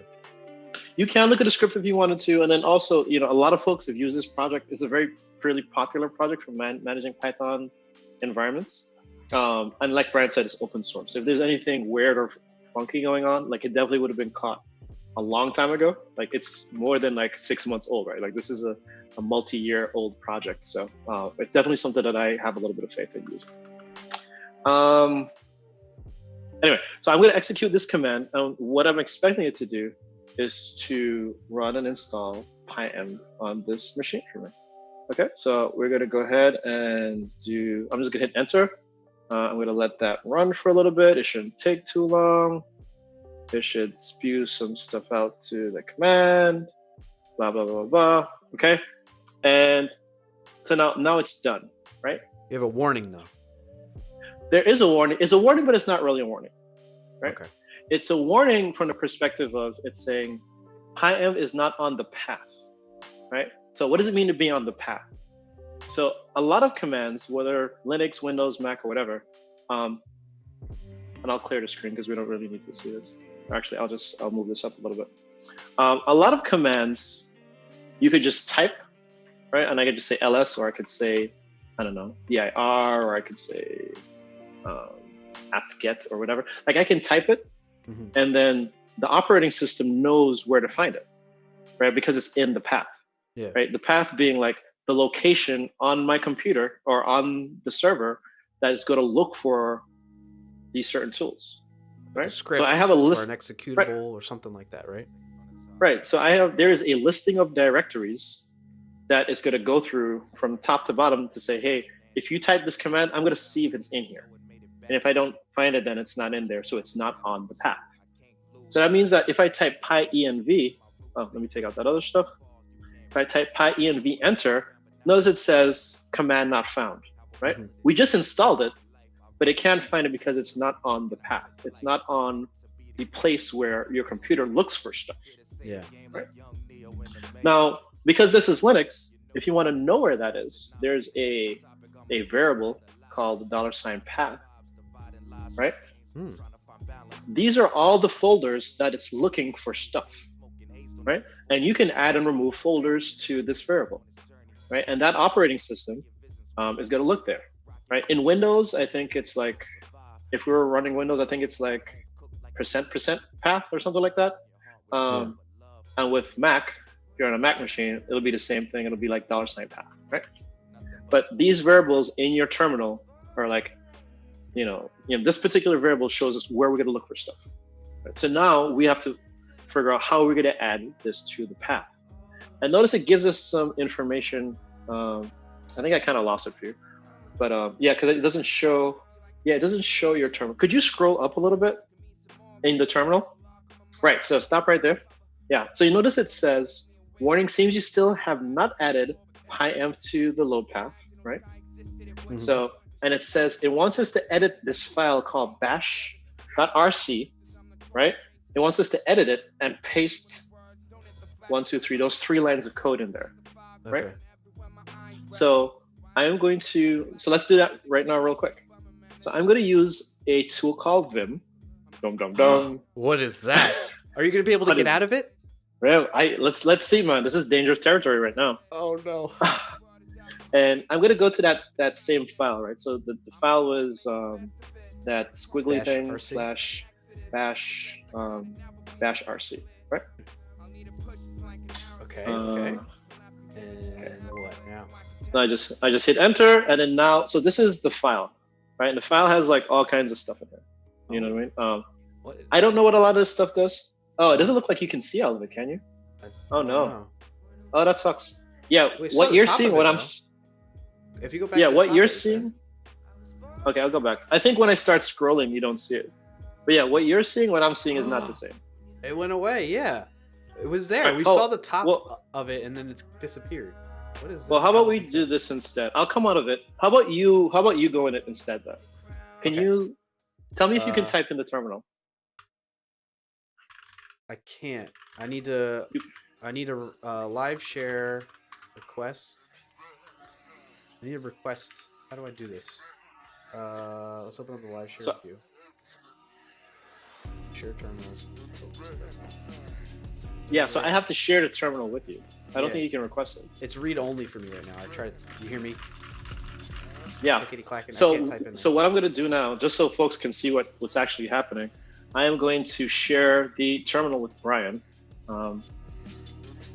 And so all I'm doing is I'm going to click on the terminal, and there's an option that says make read write. Okay. Right. Oh, the host has allowed read write access to that terminal, focus terminal. Okay. Right, so let's. So you should be able. I don't want to. Yeah, you should be able to do that now. Just do test typing. It's me typing. Yeah. Yeah. So I can see what you're doing. You could probably see what I'm doing. Ooh, I even get all your history. So I did up arrow, and it gave me that vim dash rc. Yeah, exactly. Yeah, so go ahead and open that file on your side. Well, let me go back and copy what we need to put in here. Yeah. Okay, I think I copied it. So then I'll hit enter here. Okay, so Yeah, now go all the way down to the bottom. Just scroll down. Just hit Oh, no, down. no. This must be a bug. I guess it's a bug. It still looks weird. I'm seeing more contents now, but there's like weird characters. Yeah, Maybe it's 'cause not still loading it all. maybe. Yeah, it definitely doesn't look like that on my side. So for folks that are wondering, this is a text file that has in a lot of bash scripts and stuff. For some reason it's not showing, but all we have to really be concerned about, we're not really concerned about the contents of the file so much so as we just want to know that that section of script, we just have to copy it in the file and save it, and then that's it, right? So how about I'll just go ahead and do that really quick. Okay. And then Brian, you could just show them the thing that I'm copying again, and I could like really quickly talk through it. Sure. Well, we're following you still. Oh yeah, you're following me. Okay. Yeah, I'm just going to come all the way down to the bottom. And I think it's just struggling to keep up with loading it all. Okay, so we see you're inserting. You pasted sudo curl. You pasted the wrong thing. Yeah, I pasted the wrong thing. Let me get back into this thing. Copy. Okay. And I'm gonna paste, delete that stuff. I know the Vim people are like, there's an easy way to delete stuff. I don't know what it is. I don't know any of the keyboard shortcuts for that. All right. What is this? Oh no, I copied the wrong stuff. Sorry. Return to dust says this shortcut is DD. Lowercase d, lowercase. Is DD? Yeah. All right. I need to delete this. I copied the wrong stuff. We have DD, DD, DD. Where did it go? I had it in a thing. All right. So. Hi, Katoli. Good to see you. Dark Coder says I love Vim. All right. So I gotta put that in there. I gotta put this other thing in here. So that first line, what it does is it creates this environment variable, pyenv root. So this is where pyenv was installed. Yeah. And then notice here, it's adding it to our path variable. Remember that path variable I just showed a little while ago? All it's doing now is just adding it to the path, right? And then there's this, I guess you could call it initialization script or something like that, that it wants us to add in here. How do you move around with this thing? This thing is so hard to move around in. Yeah. And I think that's it, right? So I'm going to save it. So you save with W. So it says it's written. You hit Q to quit. Okay. Okay. But now if I type pyenv, it's still not found, right? So here's how. Session, right? Right. So here's how the bash file, the bash RC file works. Because we just edited the file, we have to reload the settings into our environment. The first time you log into it, it'll do it to you by default. But if you change the file after you've already logged into the session, you have to manually reload it. So one way to do it, I could type source, and then I'll just, source would like reload that file. And I want to say source bash RC. Syntax error or something. Did I do something bad? So I messed something up because, you know, that was bound to happen. What did I not do correctly?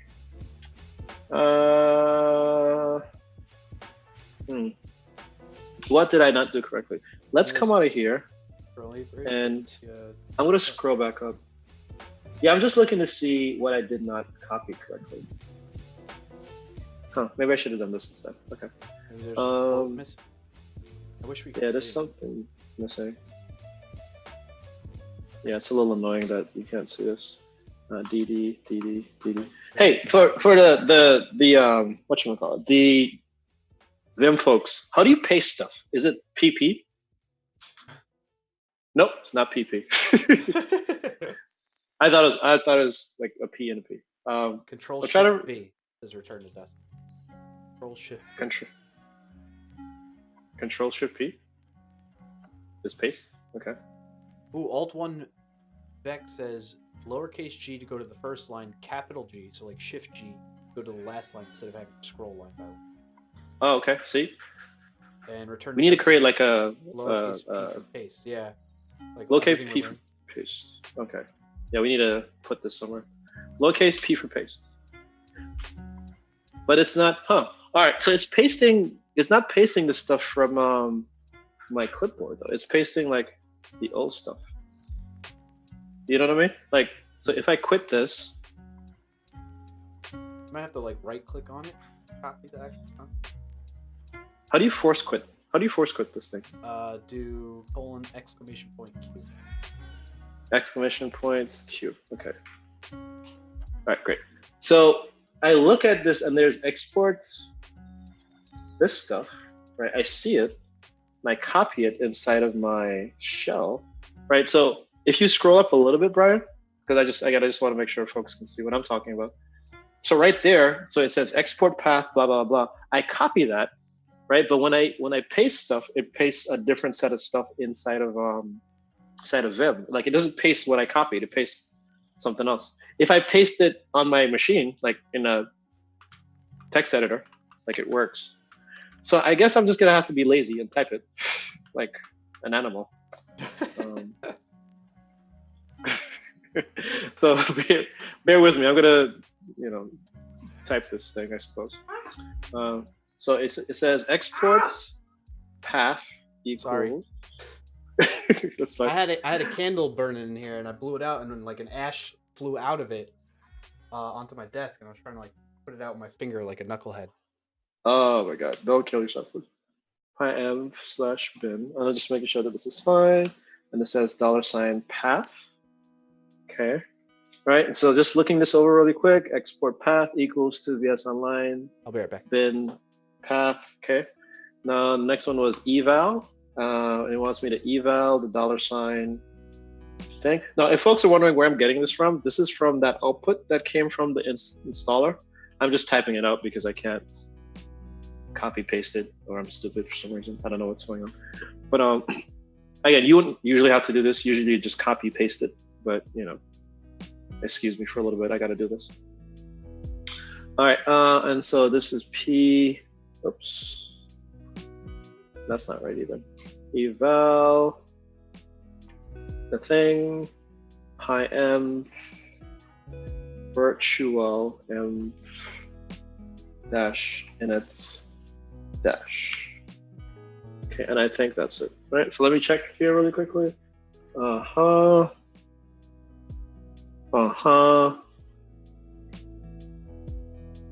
hope I don't have any typos. Let me know if you all see any typos. If there's any more typos, then we can blame Brian. I'm still listening. In the end, the only solution I found was the third mouse button. Huh, okay. Okay. All right, so I just typed in that section of text that it gave us manually, which, a little bit of a pain, but it is what it is. Now let's save it. Is this thing working? Enter. Great. All right, so that's working. Control W. I'm sorry, colon W to save it. Oh, not in that mode. W will save it. Great. Q. Wait, did it save that colon W in there? In the file? It did, but I took it out. Okay. I couldn't tell. I think I took it out. This is tough. Yeah, this command line stuff, man, is crazy. Let's do this and see if it's still there. If I do tail. Yeah, so see, this is the end of the file. So this is what it put out. Okay. Okay, that looks fine to me. Yeah. Okay, so hopefully that should be fine. Now we're gonna try doing this source thing again. So remember I typed source -rc. I wanted to reload the file. So yeah. I'm gonna do that. Okay, no problems. Yeah. Okay. So far. But I should be able now to type pyenv. Yeah. Yay! Now there's stuff. Great. So that works. So we have pyenv. So again, we did all of that just so I could install a newer version of Python. And now that we have pyenv, it's simply hold on. Mark now really installing a new version of Python. with pyenv. Right. Now all of that is done, right? And we can do pyenv install, and then I'm going to say 3.8.0, which is the more recent version of Python. Okay. When I hit enter, now all this is going to do, this is actually using curl 2 under the hood. It's making a curl to that path that's there. And it's going to like unzip Python and like stick it on the path and do some stuff, right? Now, while that's going, because that's going to take a second, some of you might be like, oh my God, this dude has been typing for so long just to install Python. This is a pain. We didn't have to do this, but I kind of wanted to show you how to do it. We didn't have to do it because there's already Python installed. But I'm a little bit, became a job. specific. I'm a little bit, specific with things. I want a certain version of Python installed. If 3.5 worked fine for you, that's great. It was on the machine and we could have just started doing something else. But because I wanted a newer version of Python, Python 3.8, and that version wasn't available in the Ubuntu repository, official repository anyway, I went ahead and I got this tool that's going to allow me to not only install a newer version of Python, but any other version that I want to work with, right? So now we install it and then that's running, right? And that's cool. Now, one of the things that we might show, I don't think we're going to show it today, but you totally have the ability to have a lot of these steps run automatically for you inside of when you create an environment, right? And they're called install scripts. Oh. And so that essentially just means that when I create an environment, I can point it to like a script and then it'll just run it. So instead of us clicking around and doing stuff, it'll just run the steps, right? And it'll just run it for us. Okay, so again, when you go to create the Visual Studio Online environment, I like turtles. You like turtles. That was Tofrog. By the way, Tofrog, thank you so much for the resub. 8-month streak. That's awesome. Says busy day, but had to drop by to resub. Hope you guys are having a great Wednesday. We are. Thank you so much, Tofrog. Hope you are having a great Wednesday as well. And thanks again. So yes, I do like turtles, but that's why Tofrog joined us. It's always delayed the sound effect on my bot. In any case, so you're creating that environment in Visual Studio Online, and there's I guess a prompt that popped up that said, hey, do you want to load a pre-existing script to create that environment the way you like already, or do you want just like a fresh one, right? It was kind of something like that. No, there wasn't a prompt. What there was is so remember when we started in the beginning, they had some options that we could enter, like we could give it a GitHub repo location. Yeah, right? yeah, that prompt. But we didn't have a Git repo at the time. Okay. But if there was a Git repo at the time, we could have given it that path to the repo, and inside that repo could have like an initialization script. Oh, right? Okay. And so when it checked it out, it would just look in the directory and it could say, oh, look, here's the thing. Let me just run it, right? Yeah. And what I'm doing now actually is I'm just looking, I'm gonna paste another link shortly inside of the chat so y'all can take a look at this as well. And this talks about like how do you create that file to configure Visual Studio Online. So yeah, I don't think we're going to do it today, but probably maybe next week or in a future stream, we'll definitely show you how we could just get these things done for us, and instead of running it manually like the way that we are right now. Yeah. Right? We're showing you the hard way, but then going forward, whenever we create the environment, we want to have the easy way to do it.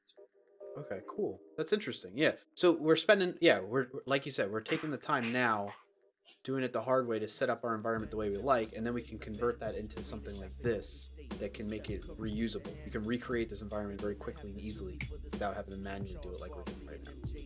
Yeah, instead of spending an hour to talk about it, we could just have it done in less than 5 minutes. I like the idea. Maybe next show I want to do that. I want to see that.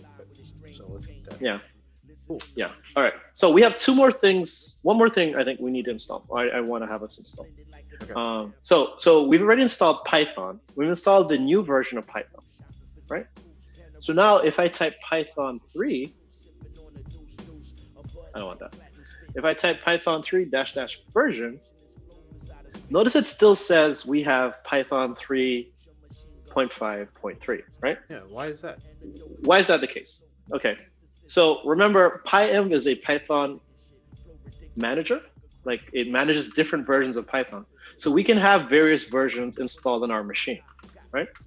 Now, if I do something like pyenv, pyenv, and versions, right? Notice it'll list out the versions that are available on the machine. So there's the system version, right? The one that came with our Docker container, right? Is the default. You know what I mean? Yep. If we want to change it to Python 3.8, which you notice is at the bottom, Yeah. we could do that in two ways. We can change it globally. Globally meaning like I want it to change for the entire system, or I can change it just for this folder. Okay. Okay. Yeah. So maybe I only have Python 3.8 in my workspace folder, and then everywhere else in this operating system, it'll be whatever the system default is. Gotcha. Or I could just make the system default 3.8 for everybody, right? Yeah. So depending on what you want to do, you have that option. So question. You might have. Well, maybe this is where you're going with the question. So I'll let you finish. Sorry. Go ahead. No. Go ahead. I'll let you So go. you might have things installed on the system that rely on like Python 2 or something like that, right? Yes. So you want that to stay at the system level to default to that because they're going based on like the conventional Python at the overall system level, environment level. But in this case, maybe you want to, you're building a new app. You want it to be version 3.8 for Python, right? That kind of thing. Yeah, exactly. You had a question you were going to quiz us on. What's up, Pravon? Good to see you. What was your question, Cecil? I had a question? Yeah, you were going to quiz us, I think. Was I? No, I don't think I was. If I did, I don't remember. I lost it. Right, so I was going to ask, okay, so what if I wanted to have Python 3.8 just locally in this folder? What would that look like? Yeah. Okay. So I could do pyenv. And if I hit pyenv, notice it shows you, if I just hit pyenv without anything else, it just gives us all these different commands. And Brian, you could scroll if you want to, so folks could see those different commands that are there. But one of the things you notice is that right on, and it's alphabetical. So right under init and install, there's local, right? So there's, so notice it says set or show the local application specific Python. So that's what we want to do. I want to set Python 3.8 for my folder. So I want to use that local command, right? So scrolling back down to the bottom, right? I'm going to clear the screen. I'm going to do pyenv local, and I want my local version to be 3.8, 3.8.0. You got to be specific. You got to go down to 3 points. Now, if I'm in this folder, Python 3 -- version, Python 3.8, right? Because we specified that's what the local thing is. Yeah. Right. If I do Python -- version, it's also 3.8. Okay. Yeah. Cool. Yeah. Let's come out of the folder now. I'm going to come out of the folder. So I'm going to do cd .. I'm going to come out of the folder. I'm going to say Python -- version 2.7. Nice. Right. Okay. Cool. Python 3 -- version 3.5. Python 3.5. Right. So you notice the difference. So this is why I like the tool, right? Because it allows us to isolate, right? It's all about isolation. It allows me to isolate the specific version of Python that I'm using for that folder. So this is why I really like to use this. Okay. Before we move forward, any questions about that? Because we've covered a lot of stuff today. So I just want to make sure that we're still, we haven't lost anybody. So far, no, but go ahead, chat, and feel free to type in a message to us if you have some questions right now about what we did. The only thing that while you were going through that, Cecil, Pravon was asking, hey, what about Django? I mentioned that we're just going with Flask for right now. Excuse me, because that was something that we learned about in a fairly recent episode. And we'll definitely have it on. We definitely do have it on our radar to check out Django at some point as well, too, because it looks cool. Yeah. I think we started with Flask one because, like Brian said, it was something that we covered at the end of Nina's course that we did all of last year, or the episodes we did last year. Yeah. But then also too, I think Flask is a lot easier for people to understand quickly, and I think that's what we want to do, right? Like our goal is not only just to learn Flask, but also to learn Flask in addition to some of these other concepts that we want to explore. Again, someone who wants to learn machine learning, like how can we do machine learning in a Flask thing without having to think too much about the setup? You know what I mean? Right. So And again, because we already started with Flask, we're just going to continue with stuff that we know. But again, we might do other web frameworks in the future. Like maybe we'll do an episode or a stream on comparing different web frameworks. Maybe we get a guest on and have them talk about it. That might be an interesting thing to do. So, yeah. But yeah, not opposed to it. Question from Return to Dust is from a question in the chat from Return to Dust. They said, "Is this like the NVM for Node?" So Node. Yes. Nerd. I was gonna say Node version manager, but yes, Node version manager tool that we are familiar with in the Node world. pyenv is kind of like that for Python. That's cool. Yeah. Yeah, it's exactly. It serves the same purpose. Yeah. And then the rest of the comments are on my appearances in the chat. On your beard. Yeah, on my beard. What's up with you and this beard, man? Like, I don't know. But thanks. I haven't lost weight, Pollux, but yeah, maybe it is the beard. And Return to his jawline goals. Okay, I guess I'll take that as a good thing too. Pravant says, my opinion is that Flask is okay for small stuff. When it comes to a lot of stuff, like if maybe you have a big project, data, etc., then Django is so much better. Django provides security, auth, and so much more than Flask. Okay, right. Yeah, I think we kind of, you're reminding me, Pravant, that Cecil talked about this on a past show where in the course actually in learnpython.dev. Nina covered it, right? That there's some differences in there's a couple different web frameworks that she shared. One of them being Django, Flask, and I forget what the other one was. Yeah, there's Pyramid, there's Bottle. So you can look at it like from any programming language, right? Like any platform, there you always find there's heavy web frameworks and then there's micro frameworks. Yeah. This Visual VS Code is yelling at me. What is it saying? So it popped up and it says, "It looks like you're not doing anything with your environment. Do you want to continue working?" And I clicked yes. I guess it's gonna kick me off or something. It's trying to tell you you're using money that you may not need, you know? Yeah, exactly. Right. So like there's micro frameworks and then there's like smaller, not smaller. There's micro frameworks and there's larger frameworks. A micro web framework is one that might just have like the basics, right? Like I could send requests and responses and it did routing and that'll be it, maybe, right? Things like Django, from my understanding, it comes with like data access and it comes with security and it comes with like stuff, right? Like it's like everything in a box, you know what I mean? Like you don't really have to dig out too much. With Flask and with micro frameworks, and I mean, it's the same thing in .NET too, right? I'm sure JavaScript has the same thing. With micro frameworks, like you have to build your own stack, right? So like, how do you want to do security? Like you have to find a package to do that, right? And if you want to, do, I don't know, certain types of serialization, or if you want to do, configuration, like special configuration packages. If you want to do data access, you want to do MongoDB or it's a SQL database, you got to pull in your own packages to do that, right? Whereas Django, you just use Django, right? Like it just kind of has everything. But obviously because of that, and everybody has an opinion about this, but I think because of that, micro frameworks are easier to learn and faster time to productivity. But you're right, like over time, there's more work involved in getting things set up. So when you talk about being like an enterprise ready, production ready application, whereas if you have a larger web framework, the time to productivity for an individual developer that's new to it might be a little bit longer, but you have a lot of things in the box and you don't have to like pull different components together and try to get them to work.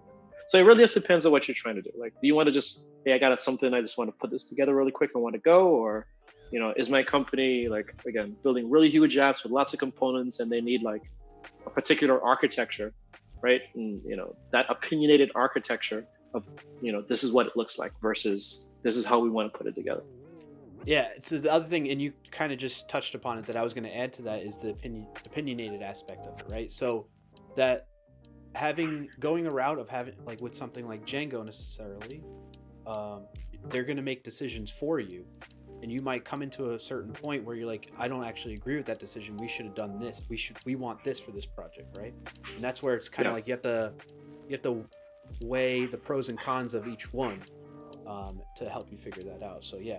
And then the only other thing from chat that was, they were kind of chiming in while you were explaining that, basically saying what you're saying, it's just that whole latency in terms of when chat's saying something and you're saying something, But they're Sure, like, sure, sure. Elkin Force was saying Django has an admin page. Pravam was saying there's auth, including Yeah. Django, security, so much more in Flask. So they're all just kind of sharing like some of the features that are part of Django, which is really cool. Like, and then Coding Recruiter says Django has its own ORM, object relational mapping, built into it. So like how you map your database information and entities into an actual object, right, into your code that you can use in a simple fashion. That kind of stuff. It's really, really interesting. So yeah, we should. The plan is, and I know you agree, Cecil, that we should take a look at Django at some point in the future. But right now, we're going to stick with Flask for the purposes of the next couple probably episodes here as we explore it more, right? Yeah, for sure. Yeah, we'll definitely look at. I think we could look at a couple, right? I mean, even if it's just on a very ground level view. Like, I don't think we're going to spend weeks and weeks and weeks looking at all the different web frameworks. Yeah. But maybe we could do like a show or two on just doing like a survey of a few of them and just seeing what it feels like to build stuff with them. Yeah. Okay. Yeah. Cool. So we got Python installed and the version that we want with got Python installed, got the version that we want. So I kind of wanted to show this thing called Poetry. I don't know if we should still show it or not. One, because of the time, and two, I don't know if it's necessary. But we can. You want to talk about Poetry? Well, so I have some time still. Like my next thing that I need to leave for is at 3 p.m. Eastern. Not saying that we go all the way to that point in time, but yeah. I don't know what your schedule's like. If you want to go into that or what else we wanted to cover. I think let's think about this, right? What else? I want to at least get maybe like one API coded and running, and I want to show that it running in this Visual Studio Online environment, but we could see the output in our own browsers on the local machine. I think that'd be really cool to kind of close things out with, right? Okay, so let's do it. We'll talk about Poetry maybe next week, because again, I think we talked about a lot of things. Okay. I do want to create a repo, so I do want to show the GitHub CLI. Yeah. And the GitHub CLI, and then and like you said, like let's code a Flask thing.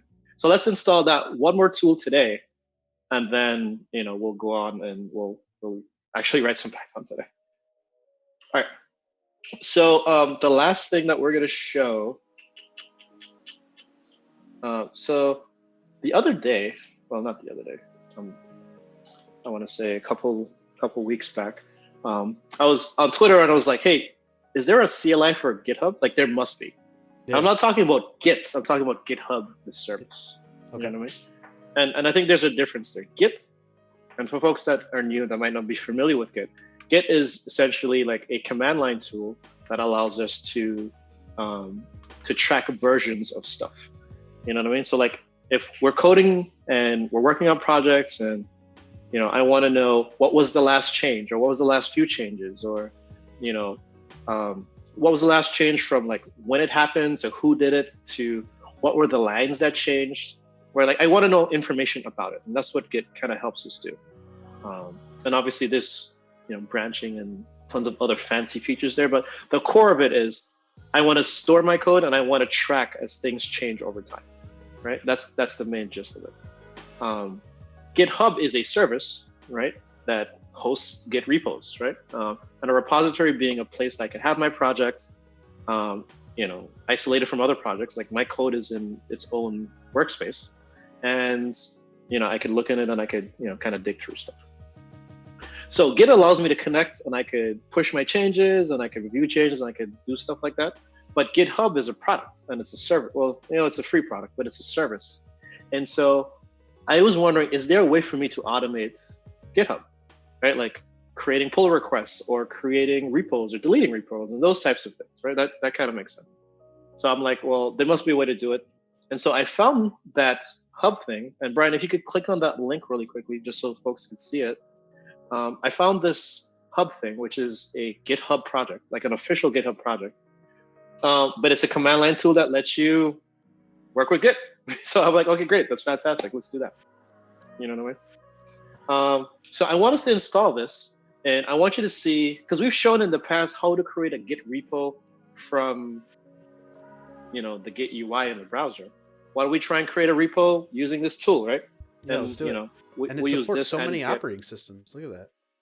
Yeah, it supports all these operating systems and so on and so forth. We can use Windows and FreeBSD and all these types of things. So I want to install this on our dev container, and then we'll write some code, and then we'll push it to a Git repo that exists in outer space somewhere, and then that'll be it, right? And we'll move on. Okay, cool. So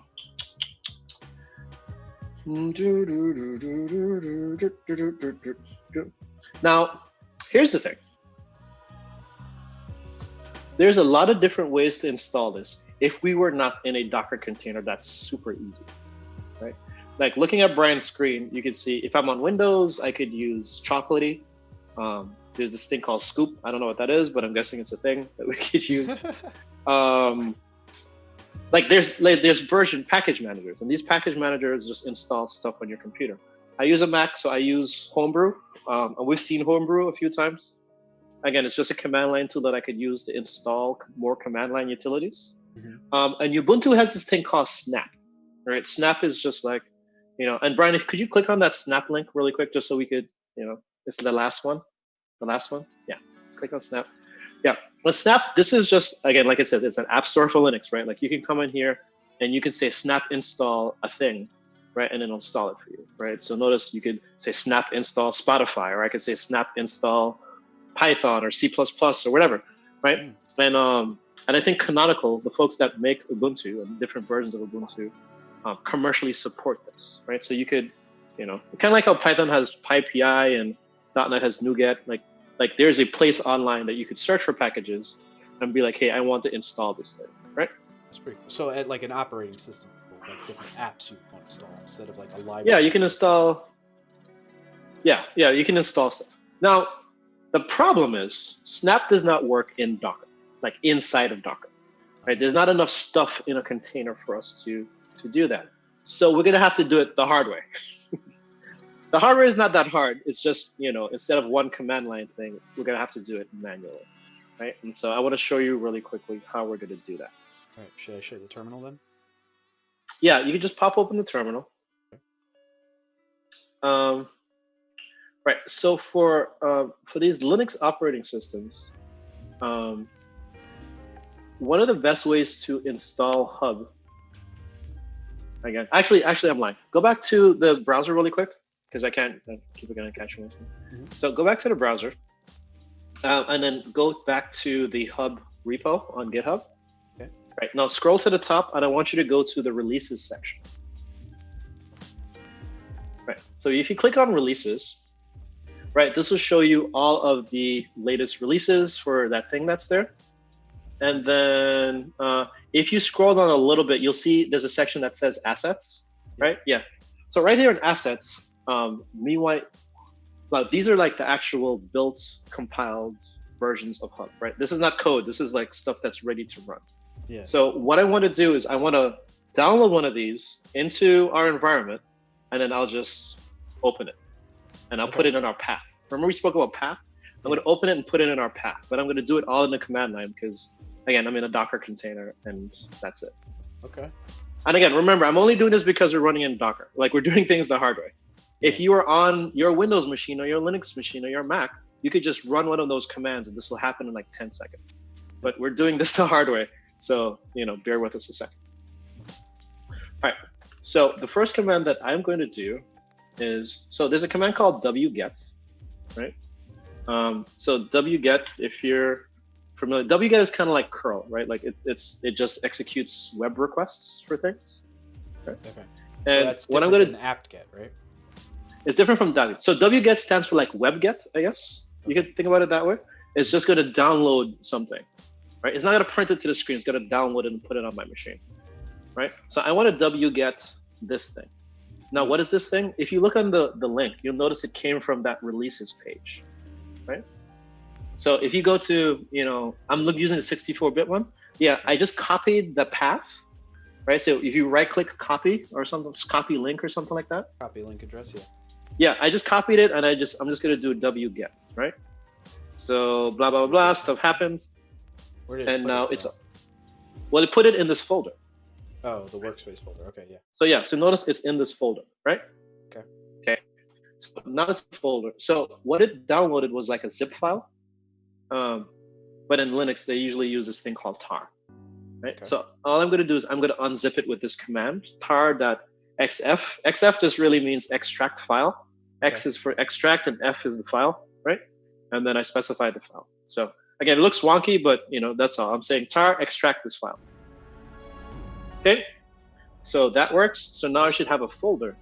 Yeah, it's super quick. Again, this thing happens in seconds, but we're just doing it manually. And I'm talking about it, so it looks like it's taking longer than it actually is, but it's actually super quick. Okay. So now if I go inside of here, if I do an ls, if I do cd hub, whatever, ls, right? So you can see it has these different folders in here, right? Oh, let's see what install is. Cat install.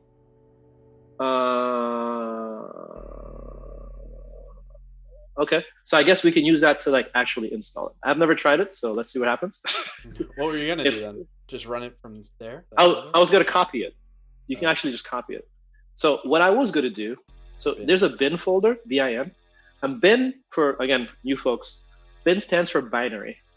And usually when you have a thing, you usually put it in the bin folder. So you notice there's this hub file.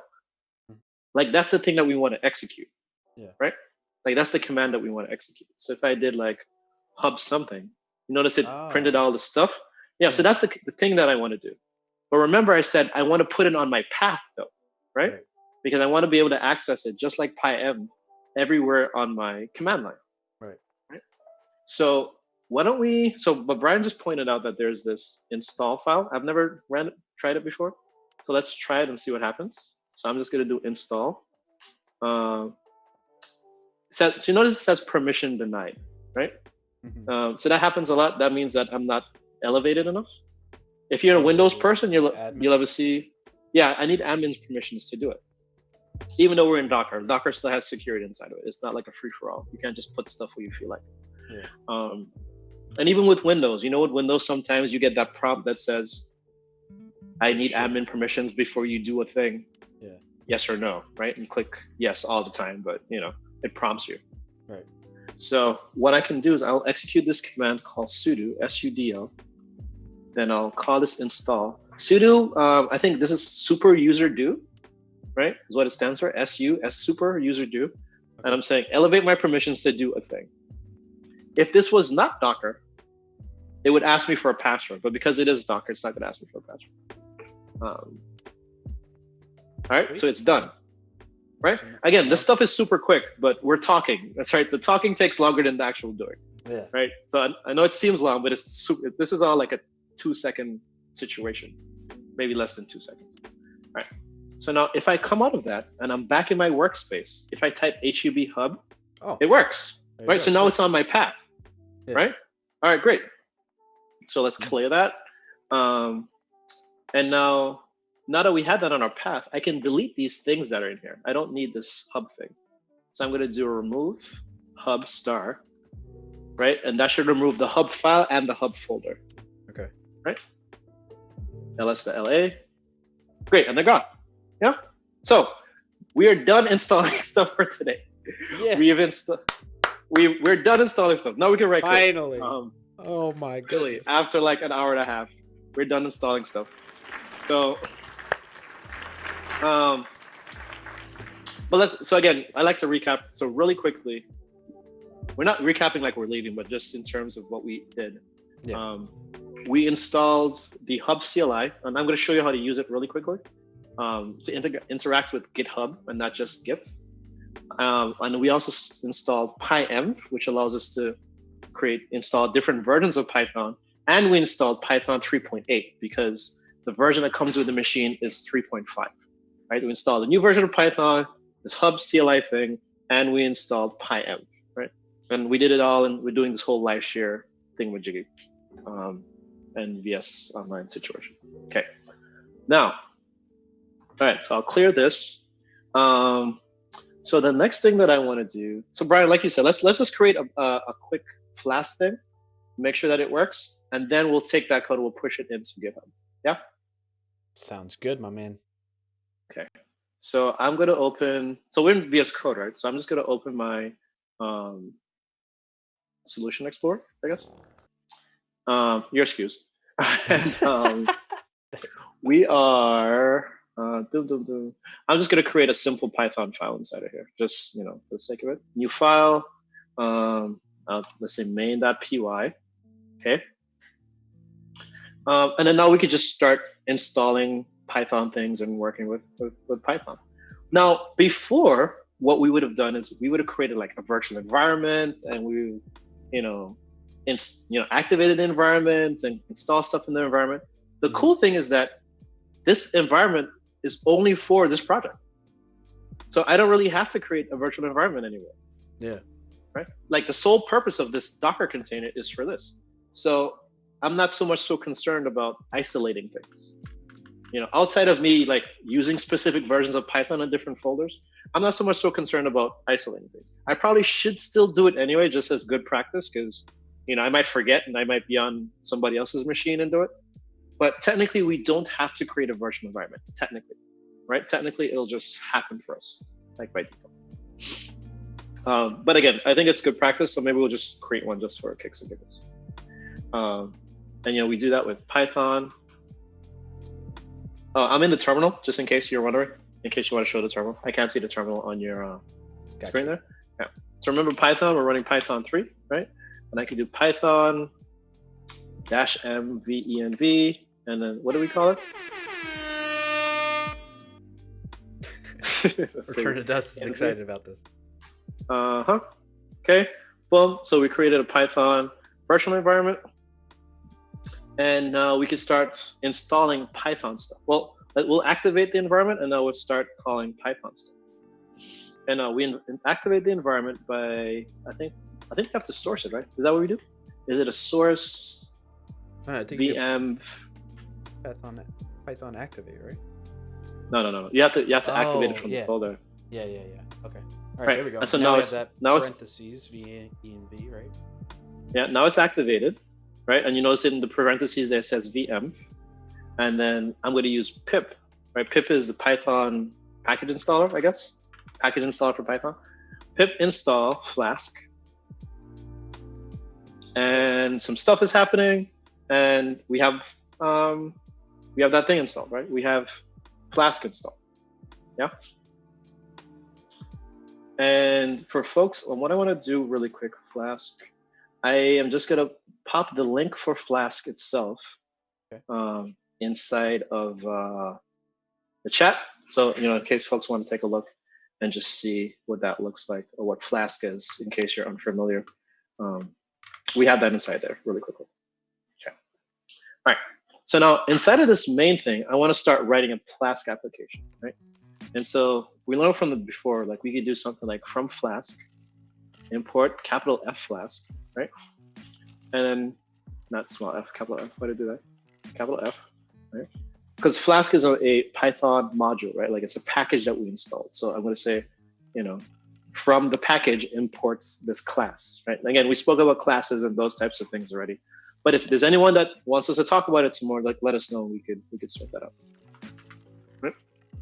And then now I want to do something like Flask, right? And then I'm gonna pass it the dunder name, right? I hope everyone remembers what dunder name is. If you don't, like dunder name essentially is the name of the Python module, right? So is it, it could be either, like this one is main, for instance. Like it could either be main, name, N-A-M-E, or main, M-A-I-N, if I'm running it like an application, right? And again, we've covered some of this stuff before, so I don't want to spend too much time talking about it, but if you want, we could discuss that in a further stream. But let's just go ahead and get this Flask thing running.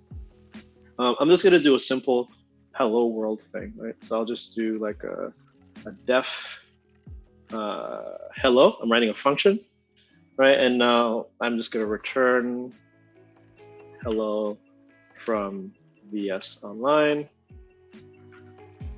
right? Boom, boom, boom, boom, boom, boom. And then with Flask, I have to do what's called a route, right? The route is essentially what's the path that this thing is going to run for me to hit that. Okay, everyone following so far? Yes, sir. So we got. Let's recap too. I was multitasking, but I see here we're using Flask. Just became Installed that. job. Get to that in just a minute there.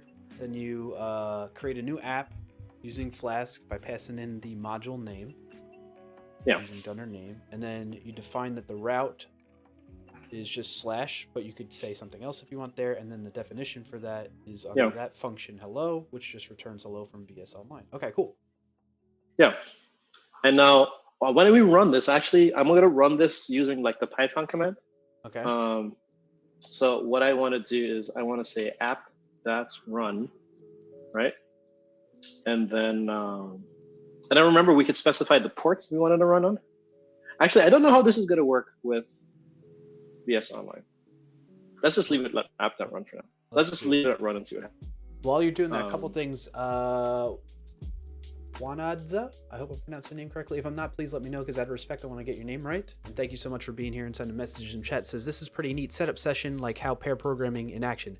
Yes, absolutely. That's one of the beautiful things about live share is the capabilities it gives you with very low friction to get started with pair programming. You don't have to necessarily be physically next to each other, right?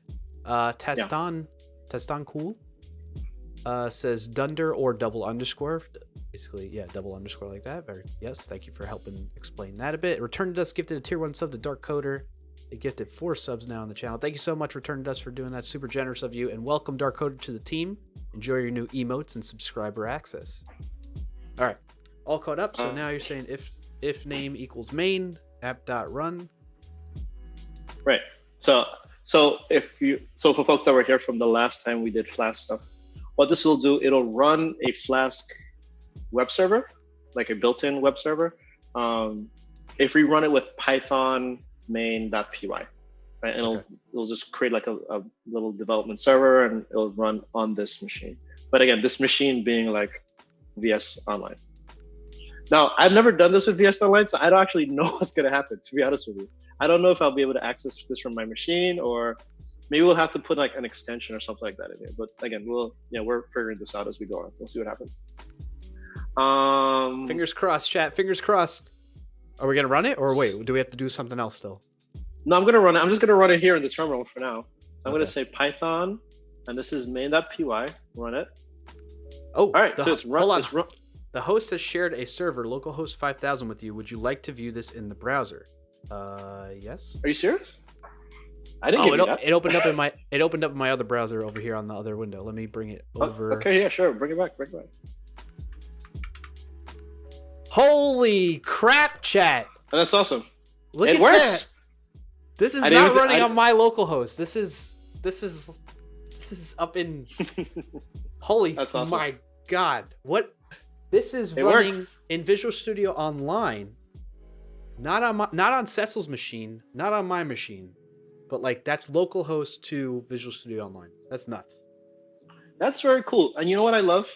I love how LiveShare just shared it with you, which is great, because I already shared the terminal with you, so that's fine. Just go on there and point and click, get in there, talk about www.wcom, and you got them naked chicks on there, man. What? Click. It's real easy, man. I always forget about that soundbite, and I'm like, oh, wow. It's probably a little sketchy, but it is what it is. It's funny. The internet, right? That's funny. Who played that? Thank you, by the way. But I love how it did that. So I already had given you permissions to my terminal, right? Which is fine. Yeah. But now when I started running it, I love how you had the ability to open that in your browser. So let me see. Can I run this in my browser? What happens if I click? You probably can, yeah. So chat, in case you missed it, because like my physical being here blocked the notification. It's like right in this corner. There was a notification in Visual Studio Code here that popped up, and it said that message. It was like, hey, the host of this live share session has started and shared a server for you. Do you want to open it up in your browser? And so it did. You click OK or cancel, right? Wanadza says, what is this witchcraft, Pog? Yeah. It's pretty awesome. It is very cool. One of the things that I did notice, and this is not a problem, but just observation, when I click on it, right? So there's a, 127.0.0.1 5000, so it says port 5000. Yeah. When I click on it, it doesn't open in port 5000 to me. It opens on another random port, which is fine, right? Because, well, you might say you want port 80 on this machine, and port 80 for you belongs to something else. Oh, so you're saying it will actually. So mine, if I go localhost, it kind of gets aliased, I think, over to like I don't see any of that. Like it stays at port 5000 for me. So did you try like straight up localhost, the text of it, instead of the IP address? I didn't try localhost, but let me try it now. And so again, folks, you all can 5000 works too. Yeah, that works too. Yeah. I mean, they should be able to see so every time I hit the thing, like the logs go down, right? So people could see that. Like, so anytime I refresh, you'll see it. They do see that, yeah. But so that works. That's great. What you're saying is, like, in your address bar, instead of using localhost, you went 127. Basically, what we're seeing in the logs here, right? The IP address. I just clicked it, localhost. right? Like, if you go a little bit up to the top where it says running, it says running something something. It says press Control C, not Control C. I press Control. You control and hover over it. Right? Control click. Yeah, when you hover over it and it says press Control click, I Control clicked it and it opened in my browser to another thing. But it worked great. Awesome. Sweet. Well so done. We just wrote a Flask. Yeah, we just wrote a Flask thing. Visual Studio Code, Visual Studio Online, and it's all good. One thing, we still have to install more stuff. I apologize. I lied to you. I said we weren't going to install more stuff. We kind of should install one more thing. We never installed the Python tools for Visual Studio Code. Do you realize that? I think it did, though, behind the scenes once it realized. Because I saw, I don't realized think it did. All right, so let me come onto this live share thing. See? It didn't install it. It does not have it. Let me come here. If I type it. Well, this is my instance of Visual Studio Code. It says Python. Yeah, but what you need to do, go to, close it and then close the tabs. Delete that thing. I have enabled, recommended, and disabled. Oh, okay. So mine shows something different. Mine shows local and VS Online. Yeah, mine shows local and VS Online inside of the extensions. You're the host, right? So that's probably why you see that. A couple things in chat. Pac-Man, good to see you. Says, I like how they proxy out from localhost. Yeah, it's awesome. It makes it super simple. I don't have to like figure out what's the IP address of the remote server and then go to the port on that. It just does it all for me, and it's like I'm running it locally on my machine. It's amazing. Bible Clan member says, just got here and heard Flash. It's good to see you, Bible Clan member. Happy 2020 VS Code to you as well. Thank you for joining us. And then I think that's it. Yeah, I'm all cool. Yeah, so that was cool. So awesome. All I'm going to do now is I'm just going to install this extension in the environment. Right? Okay. What's cool about it, I don't know, maybe I should share my screen for this part because there's some things on here that I want to show really quickly. So let me know if you want me to do that real quick. Sure, let me switch here. And while you're doing that, and I'll get that set up, some questions in chat to me.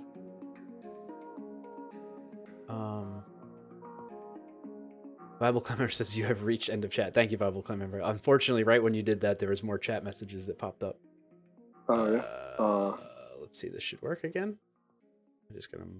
Oh, that thing's happening. Hold on. Get rid of that. That's fine. There we go. And then Elkin Force says, Clark, why do you call it API? Why not web app? Because in my mind, well, let's hold on that question till the end. Did you already finish? Why don't you start installing the things, and while it's installing, I can talk through answering that question. I'll get to it, Elkin Force, I promise. And I want to hear Cecil's thoughts too. Sure. So I'm going to install the Python extension now. So what I was trying to tell Brian, this is my extension section. And you notice mine says local installed and VS Online, right? Mm-hmm. And my environment. And if you look in here, I do not have the Python extension installed in this. Right? So that environment we're connected to does not have Python support installed. So I'm going to look for Python, and then notice it says install in VS Online in the big green section that's here. It's a little small, but I hope, I don't know, maybe I could zoom in or something. It says install on VS Online specifically. Do Command plus, it'll zoom up a little. Oh, it went away. All right, never mind. I'll Command plus it, but I just installed it. Yep. It says reload required. Now, if I reload, Brian's probably going to lose my session, but I'll just reload it anyway. Let me know if you lost the session or not. I don't know what happened. Are you still connected to me? It looks like I got a notification. Yeah, the host has ended the current cloud. It's fine because we'll just stay with you sharing your screen from here on out, from the rest of the stream. Okay, that's fine. So now I installed it, and notice in this VS Online section, it now says that I have that Python extension installed, right? And you could have noticed that if you look back on this video, you'll notice that as I was typing, like I didn't get any contextual information, right? Like I was just typing and the text just came out, right? Now, what do I mean by contextual information? Like every time I type app dots, like you see all this stuff that's popping up now and showing? Yeah. We didn't have that before, right? Before I was just typing and then words were it was just typing. It was like a text editor. Yeah. But now notice it's giving me route, it's giving me the documentation. You know what I mean? I could do, this thing, it gives me information about the parameters and so on and so forth. You're getting a rich developer experience now. Yeah, but this is coming from the extension that's in VS Online and not on my machine, right? And that's always the important part to remember about what's happening here. Like this is happening in outer space. All right, so I have this. It's here on my machine. Not on my machine. It's here on the environment in VS Code. Mm-hmm. Let's push it to GitHub, right? And let's go to that GitHub command line tool, right? So we already installed it, right? And I already showed you all the links for it. I think what I'll do, since I'm here, I'll pop open my browser super quick and go to it, right? And let's see how we could make this thing work. So command line tool, blah, blah, blah, blah. Let's go to this website. And I'm guessing this will just show us a lot of different commands that we can run. So, okay, so here's how you can clone a repo. And I guess this like forks out to git clone. You can do browse for issues if you wanted to. This says, as someone who loves open source, you can create an issue, you can create a pull request based on a branch, and this looks interesting. You can create a release. I don't think we're going to do a lot of these things, but if you wanted to do that, you can. Now remember, Git and GitHub are not the same, right? Like Git is the command line tool that does versioning, and GitHub is the product that gives you Git repositories hosting, right? So this tool is to work with GitHub and not just Git. Git would work with any Git repository, whether it's GitHub or Bitbucket or Azure DevOps or whatever. This tool is specifically just for GitHub. All right, what I want to do is see how I can create a repo. Okay, so I'm coming down here, right? It says this I can looks really good. I like what you're doing here, Cecil. Sorry, it's just me, Chair. I had to interrupt because Return to Dust redeemed his or her channel points for me to show up on stream. So I got to do what the people ask for, And, is your name Cherry? Is that your name? No, Chair. It's me. Just Chair. Yeah. So nice. It's nice to finally meet you. I know I've just been kind of sitting here being the backbone and support system of the stream for Clarkio, holding him up. And I'm so glad we finally get to meet, sir. How are you? I'm great. It's nice to meet you, Mr. Chair. I just love how much you're teaching Clarkio because he really has a lot to learn and he's a dummy. How do you feel like hugging Brian's butt all day? Well, I mean, with all the farts that people are triggering, it's not helping, but man. It's sorry. part, it's just, part of the job. Every time somebody farts, you should like poke Brian or like vibrate and like kick him off. I would love to. I need to request that feature one day. We should. Let's do a project where we put a Raspberry Pi on Brian's chair, and every time somebody farts, like it makes his chair shake. That would be the project. Oh God! No, God, please, no! No! No! No! That would be. Ooh! That would be. Oh, see? Well, he's not there now, so you can't like kick him off. No, that was me that time. Sorry.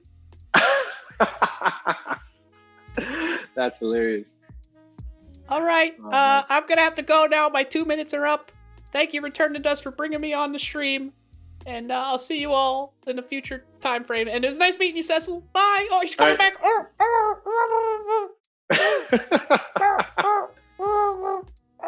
Vote for chair.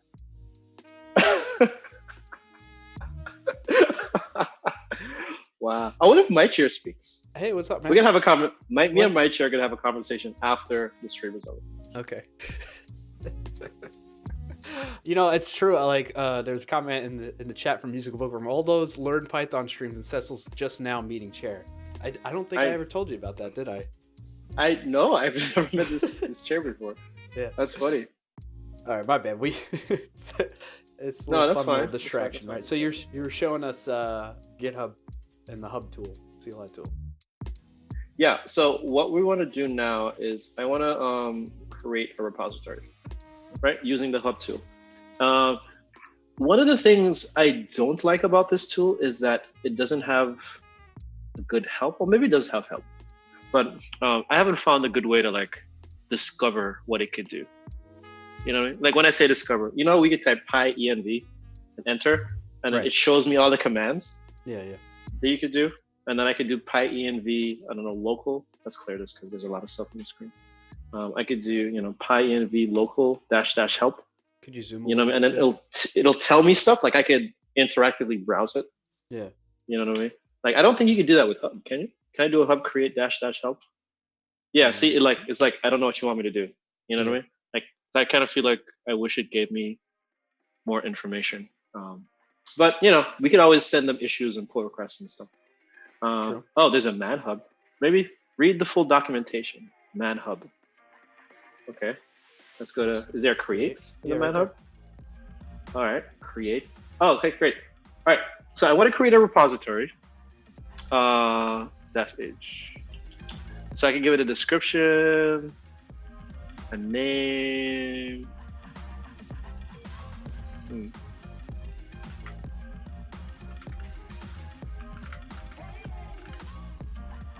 Okay.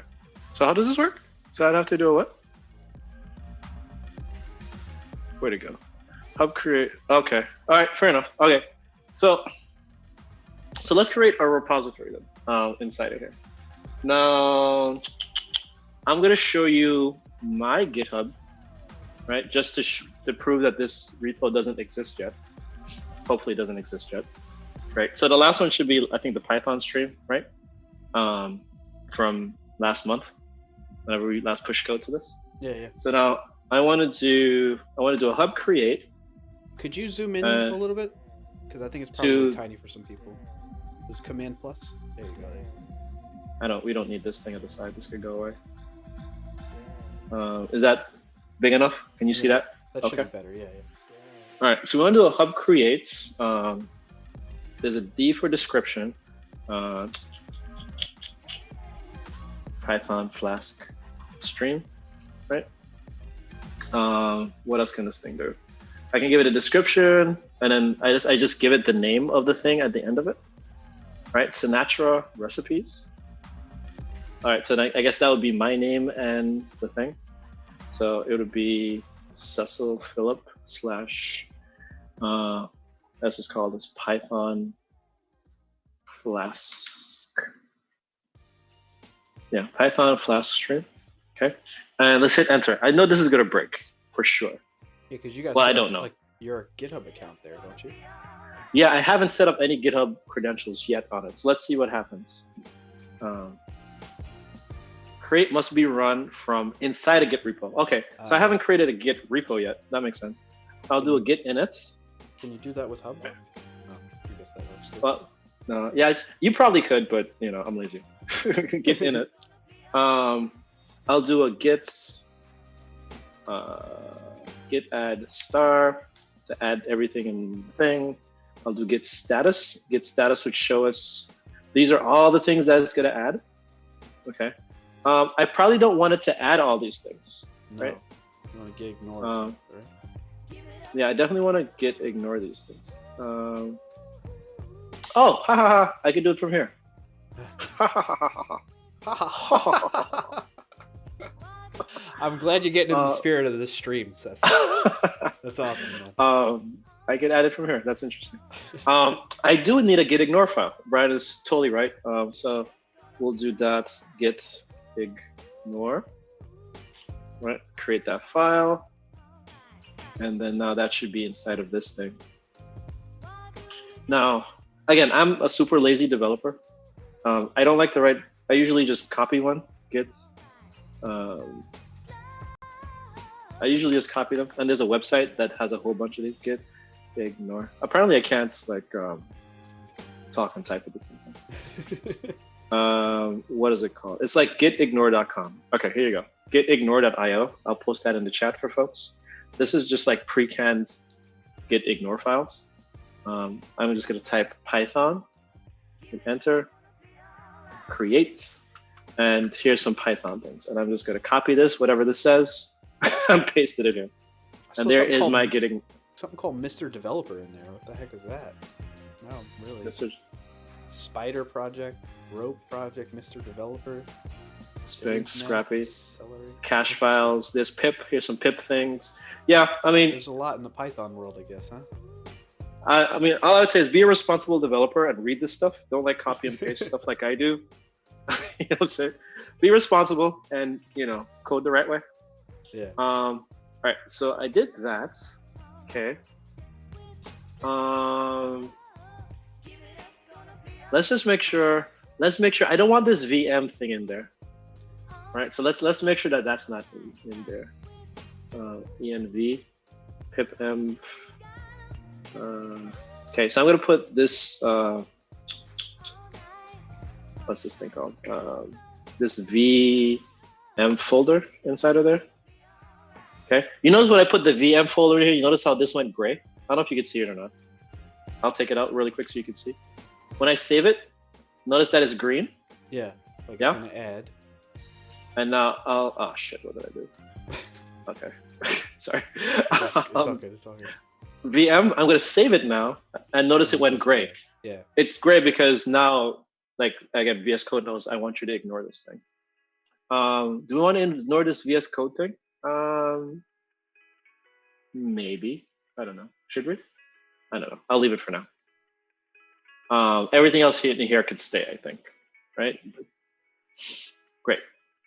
And in VS Code, notice now I only have 5 changes instead of 1,000, which makes a lot more sense because before it was like adding everything that was inside of that folder. Mm-hmm. So I'm going to Add all of. Okay. I'll just add this. I'll do a commit message, which would be like, I don't know, initial commits, because that's what it is. Okay, great. All right, I'm going to close this, and I'm going to clear it. All right, I'll go back to the command line. Now, folks, like I'm just showing you this way because I'm very much the kind of developer that jumps between the command line and UI tools all the time. I could have totally have done all that in the command line, but you know, I just kind of like to jump around. This, you know, whatever makes me visually comfortable at that time. All right, so if we do git status, right, and if we do git log too, git log should show that we have stuff in there. Initial commit, that's great. Now I should be able to go back to that hub thing that I typed before. Hub create, Python Flask stream, that's the description, and then Cecil Phillip, Python Flask, blah, blah, blah, blah. Now, what I'm expecting this to do, again, is to go to my GitHub, which is here, is going to create a repository and push that code up for us. I'm hoping that's what it's going to do. If it doesn't, then we'll figure it out. So hit enter. Oh, okay. Ask for my username. That makes sense. Cecil Phillip. Password, never stored. I think this is what it is. 2-factor authentication code. All right. So I will show you, but no, I'm going to hide it. Hold on. Yeah, I mean, I'm going to show you. Okay, I'm not going to show you. I don't want them, because you could potentially reverse engineer the code and all that stuff if they, but yeah, go ahead. Oh, you can? Okay. I don't know for sure, but it's better safe than sorry, right? Okay, fair enough. I hit enter. Oh wait, don't show it yet. I'll wait. Yes. So it's prompt. I'll talk it out. What they need to see. So it's prompting him to say, "Hey, do you trust GitHub's IP and their fingerprint, which is some encrypted code?" And you're gonna say, I'm gonna hit yes. Yes. And then it says. It says make sure you have. Oh, so something went wrong. Could not read from a remote repository. Cannot read from a remote repository. Okay, clear. All right, so you can bring them back now. Okay. All right, so all that happened just now was that it asked me to sign in with my username, my password, and an authentication code. it asked me for an authentication code because I have two-factor auth set up on GitHub. So I have one of those authenticator apps. I don't know if you could. Oh, you can't see it. I was trying to show my phone. Like Google Nope, that doesn't work. Yeah. Anyway, I have Google Authenticator attached to GitHub. So I put in like that 6-digit code, and then like it logs me into stuff. Now I ran into this issue yesterday, right? And the way I was able to solve it was I had to do this command. And I found this in the documentation. It says git config global, and says instead of using the SSH protocol, which is using by default, use the HTTPS protocol, right? So I don't have SSH keys and all that stuff set up in this environment, right? And I could set it up, but I don't want to do it. I'm lazy. So I'm just going to use HTTPS instead. And we do that by running this git config command. So I'm going to hit enter really quickly on that. Now, I think if I run this command again, it should work. So let's run it. Oh. Right, and it says, notice it says existing repository detected, blah, blah, blah, blah, some stuff happened. I'm going to go here. Okay, I'm going to refresh it. Great, and notice it says Python Flask stream, right? So we created this repository. If I click on it, it didn't push the it didn't push the code though. That sucks. Yeah. I thought it would have pushed it to me. I guess it just creates it. I guess that makes sense. Yeah. So now you need to find out the push. All right. How do you get your changes? Your code Is into there that repo. Is there like a push there? Oh, so I think it. Okay, so I should be able to do git push origin master. Okay. So if I do git remotes -v. Oh, great. So it set up the remotes for me already. Okay. Yeah. But it looks like it's not using the HTTPS one. It's using this one. I think this is going to be a problem. I think it might be a problem. I'm going to try it and see. Git push origin master. Oops, master. Yeah. So I have to change this remotes to be the HTTPS one, right? So I could do git remotes remove, I think is what it is. Origin. You did remove. Oh, git remotes remove. I think it's remove origin. Yeah. So when I do git remotes -v, yeah. Again, I'm only doing this because I don't want to set up HTTP. I want to use HTTPS and not that other stuff. Here you go. I noticed you said I could use the SSH one or the HTTPS one. I'm going to copy this HTTPS endpoint. Copy that. I'm going to do git remotes add origin. Paste that. Okay. And now when I do git remote v, now notice it's using the HTTPS one and not the SSH endpoint. Yeah. Okay. So then if I do a git push origin master, It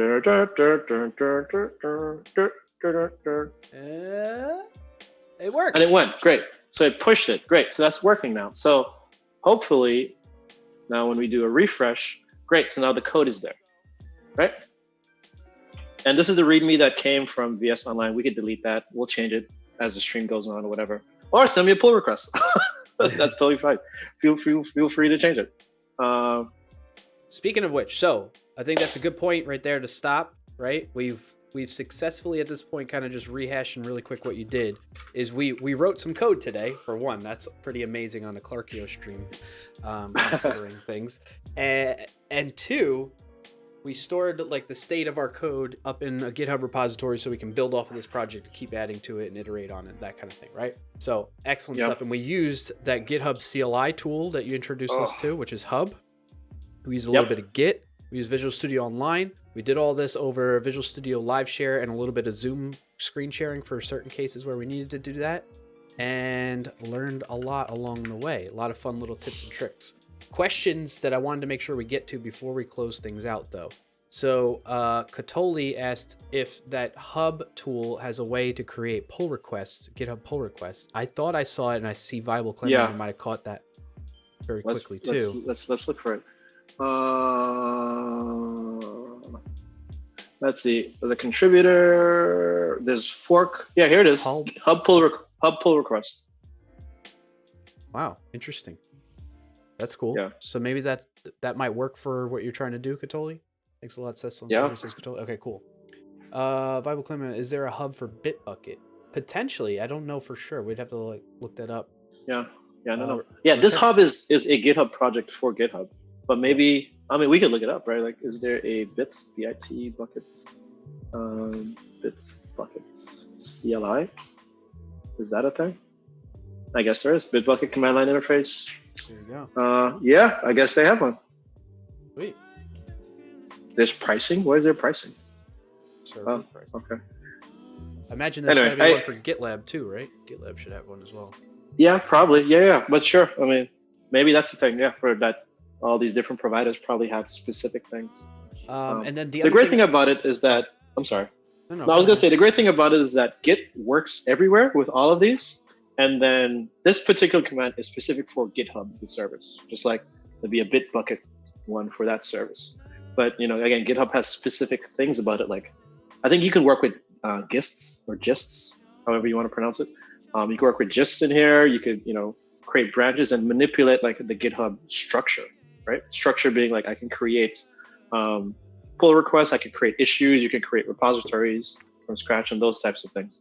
And then use the regular Git commands to interact with those. Yeah. No, this is awesome. I mean, it definitely helps to like, instead of having this, like, I think I've mentioned this several times before, and even with you, Cecil, and just conversations we've had, anything that can help me, even the smallest optimization, micro optimizations, because especially for repetitive things that I'm doing in my workflow, like that developer inner loop, right? Yeah. Me context switching from being in Visual Studio Code or the terminal within it, right? And having to go to my browser on GitHub, I tend to, out of habit, I go to GitHub to create the repository, initialize things like with a README there and a license and whatnot, when I could really just use this CLI tool directly from Visual Studio Code in the built-in terminal, or if you like to use a separate terminal, that's fine too. And that way I don't have to open up my browser necessarily just to do that over and over, that kind of thing. So this is awesome. I'm glad you introduced us to that. So the one thing I don't want to forget that I know we're way beyond the time that we planned on going and beyond the time that when Elkin asked this question, but Elkin was asking like, what do you consider the difference between a web app and a web API? What are your thoughts? I have some thoughts on that, but I want to hear yours. I don't know. I look at it very simply, I guess. I think a web app involves like HTML and CSS, and like I think there's visual components to it from my perspective. Yep. A web API is a very functional request response pattern type I guess data service, I guess is the way you can say it. Yeah. Right? Like I want to send you a request for you to do some stuff, and then all I'm getting back is just like status codes. Did you do it or not? Did you create this or not? Do you have this or not? Can you query these things? Or can you start this process? And then the payload for those things are very lightweight, right? Like I'm not sending back an entire HTML payload and CSS and images and so on and so forth. Like that's an app, right? Like, and that's a visual structure, right? Of like we call it like representational. What's it called? Representational state transfer or whatever you want to call it. Yeah. When people talk about REST, you know what I mean? Like sending stuff back and forth. Like I'm just sending back like the changes, right? Like what's the state of my app? Like, did I create a thing? Did I delete a thing? If I query it, like how many things do I have in general? Versus like me repopulating the UI entirely, like regenerating it all the time. So again, I just look at APIs as like very small-ish, relatively speaking, lightweight-ish request response type patterns. Particularly when we're talking about the web and HTTP and not like sockets and stuff. That's different. And then applications involving like, UI and images and animations and pretty stuff. Yeah. I don't do pretty stuff. I only do So I'm with you on that, and I think you describing it as like the more UI and visual side of things is more it's in my mind the way I break it out is like that's the web app part of it, and then the API is the functional implementation of supporting that UI, right?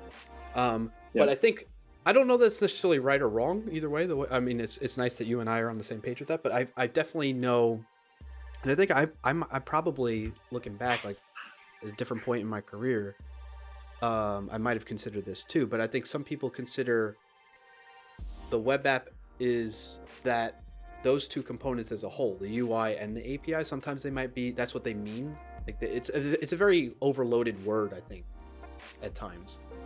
So somebody might consider the API and the UI, the client side of it, that your HTML, your CSS, your JavaScript that's running up in the browser. Again, we're only strictly talking about the web paradigm here, right? So they might consider that whole thing as a package, as a web app, and then the smaller, focused components of that are the API, the web API, which is the thing that you make HTTP requests to, and you interact with to support, show data, and add functionality. And then you have the UI, which is the client-side stuff, right? So I definitely see, I see people using those kind of interchangeably at times, like web app meaning the whole thing, or web app meaning just the front end part of it. So I hope that helps a little bit though, Elkin Forest, in like maybe giving you an idea of what they are. But sometimes people, it depends on the context that it's being used within, because sometimes people refer to the whole thing as a web app. In my mind, and in what Cecil shared, we kind of break that out. The web app, I think it started becoming more app focused terminology when we started having these things called SPAs, single page applications. That whole concept of having like an app that runs in the browser, so to speak, instead of just the traditional websites where the oh my gosh, I'm blanking, but it's like the request response, right? Everything was server side rendering of the UI. You'd say, hey, I want the index HTML page for this website, like google.com, and then the server responds with the HTML.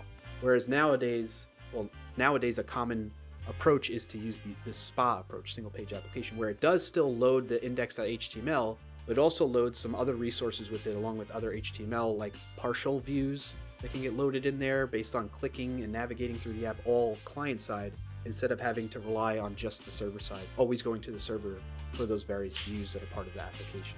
So I hope that helps. I know that's probably a lot, and I'd be happy to go into more detail if you'd like. The best way to do that when we're offline, since we're going to be closing out the stream shortly here, is to join us in the Discord server.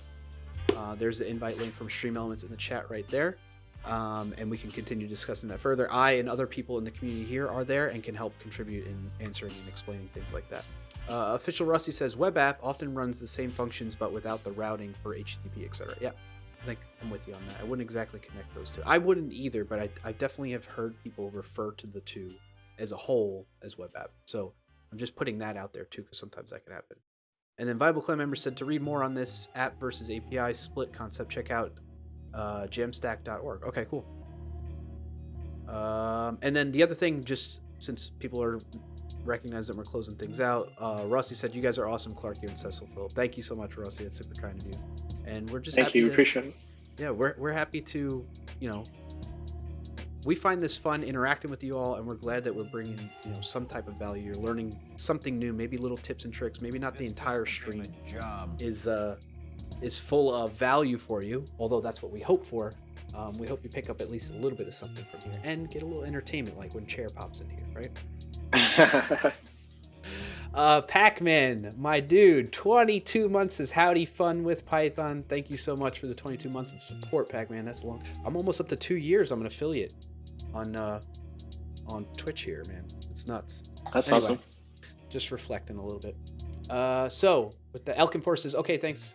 Those were very good explanations. I understood. Okay, awesome. Glad to hear that. Rusty says, even though I don't really follow your course, I like listening because of your friendly voices. Oh, that's awesome. Yeah, time does fly when it does. That's super kind, man. Chat, you're all wonderful. We love you. So with that, we needed to get a thumbnail because I'm going to do stream notes for this episode, this show, since there was a lot covered in here and a lot of cool stuff that I think people can get value out of. Yeah. Even when we're not online. So let's switch to not sharing your screen. Okay. We'll go to the full camera view and then take a picture. Cool. The sharing has stopped. Okay. And then switch here. Should we do anything funny, or you just want to do it like this? I'm thinking. Yeah, let's stroke the bear, man. All right, let's stroke do the that. bird. Let's do that. All right, I'm gonna smile and be like, Hold that for a second. All right, I'll be able to get it. All right, chat. We are going to start wrapping up. I don't think we're gonna do a recap because we're way over time. While I'm talking to you all, I'm gonna do a quick search to see who we can go raid. If you're not familiar with what a raid is, Cecil, I'm gonna test you. You've been around long enough now. What's a raid, Cecil? What is a raid? So essentially, my understanding of a raid is that, Brian's going to take all of you wonderful folks that have been following and listening to us for the past 3 hours, and we're going to go over to another person that's streaming right now, and we're going to be a part of their audience. We're going to merge the audiences, right? We're going to merge the streams, kind of like they do in like Ghostbusters, and then have everybody in one space. Actually, this works out pretty well. Oh, sorry about that. Yes, that's what we're going to do, and we are going to raid. Have we? Sorry. Person gaming, actually. Interesting. Okay. Let's go and raid. I don't know. We've raided Corey in a while, have we? CLW. Let's go raid CLW. Is he on? Yeah, he's on. He's talking .NET Conf focus on Blazor. Oh, he's doing a recap. Okay, that was yesterday. That was yesterday. That stream. The stream was, yeah, it was yesterday. The Blazor stuff was yesterday. Yeah. I think he's. Oh yeah, so you're saying he's covering like what was like talked about at .NET Conf? Then? Yeah, he's probably doing like a recap. But yeah, let's do it. Let's jump in. Let's do it. All right, folks, we're gonna go raid CLW. Give him a nice warm welcome from our community here. And I'm gonna roll the end credits too, which will give you an extra special thank you to those of you that helped show support of the stream, whether you followed, cheered, subbed, that kind of thing. I want to give you a little extra thank you for that. Everyone else, if you were just tuning in, lurking, or you were just chatting with us, we greatly appreciate you for being part of it. And we'll see you next week, 11 a.m. Eastern time. Again, we'll be continuing this project next Wednesday. All right? So we hope to see you there. Otherwise, have a good rest of your week and enjoy CLW stream. Bye! See ya.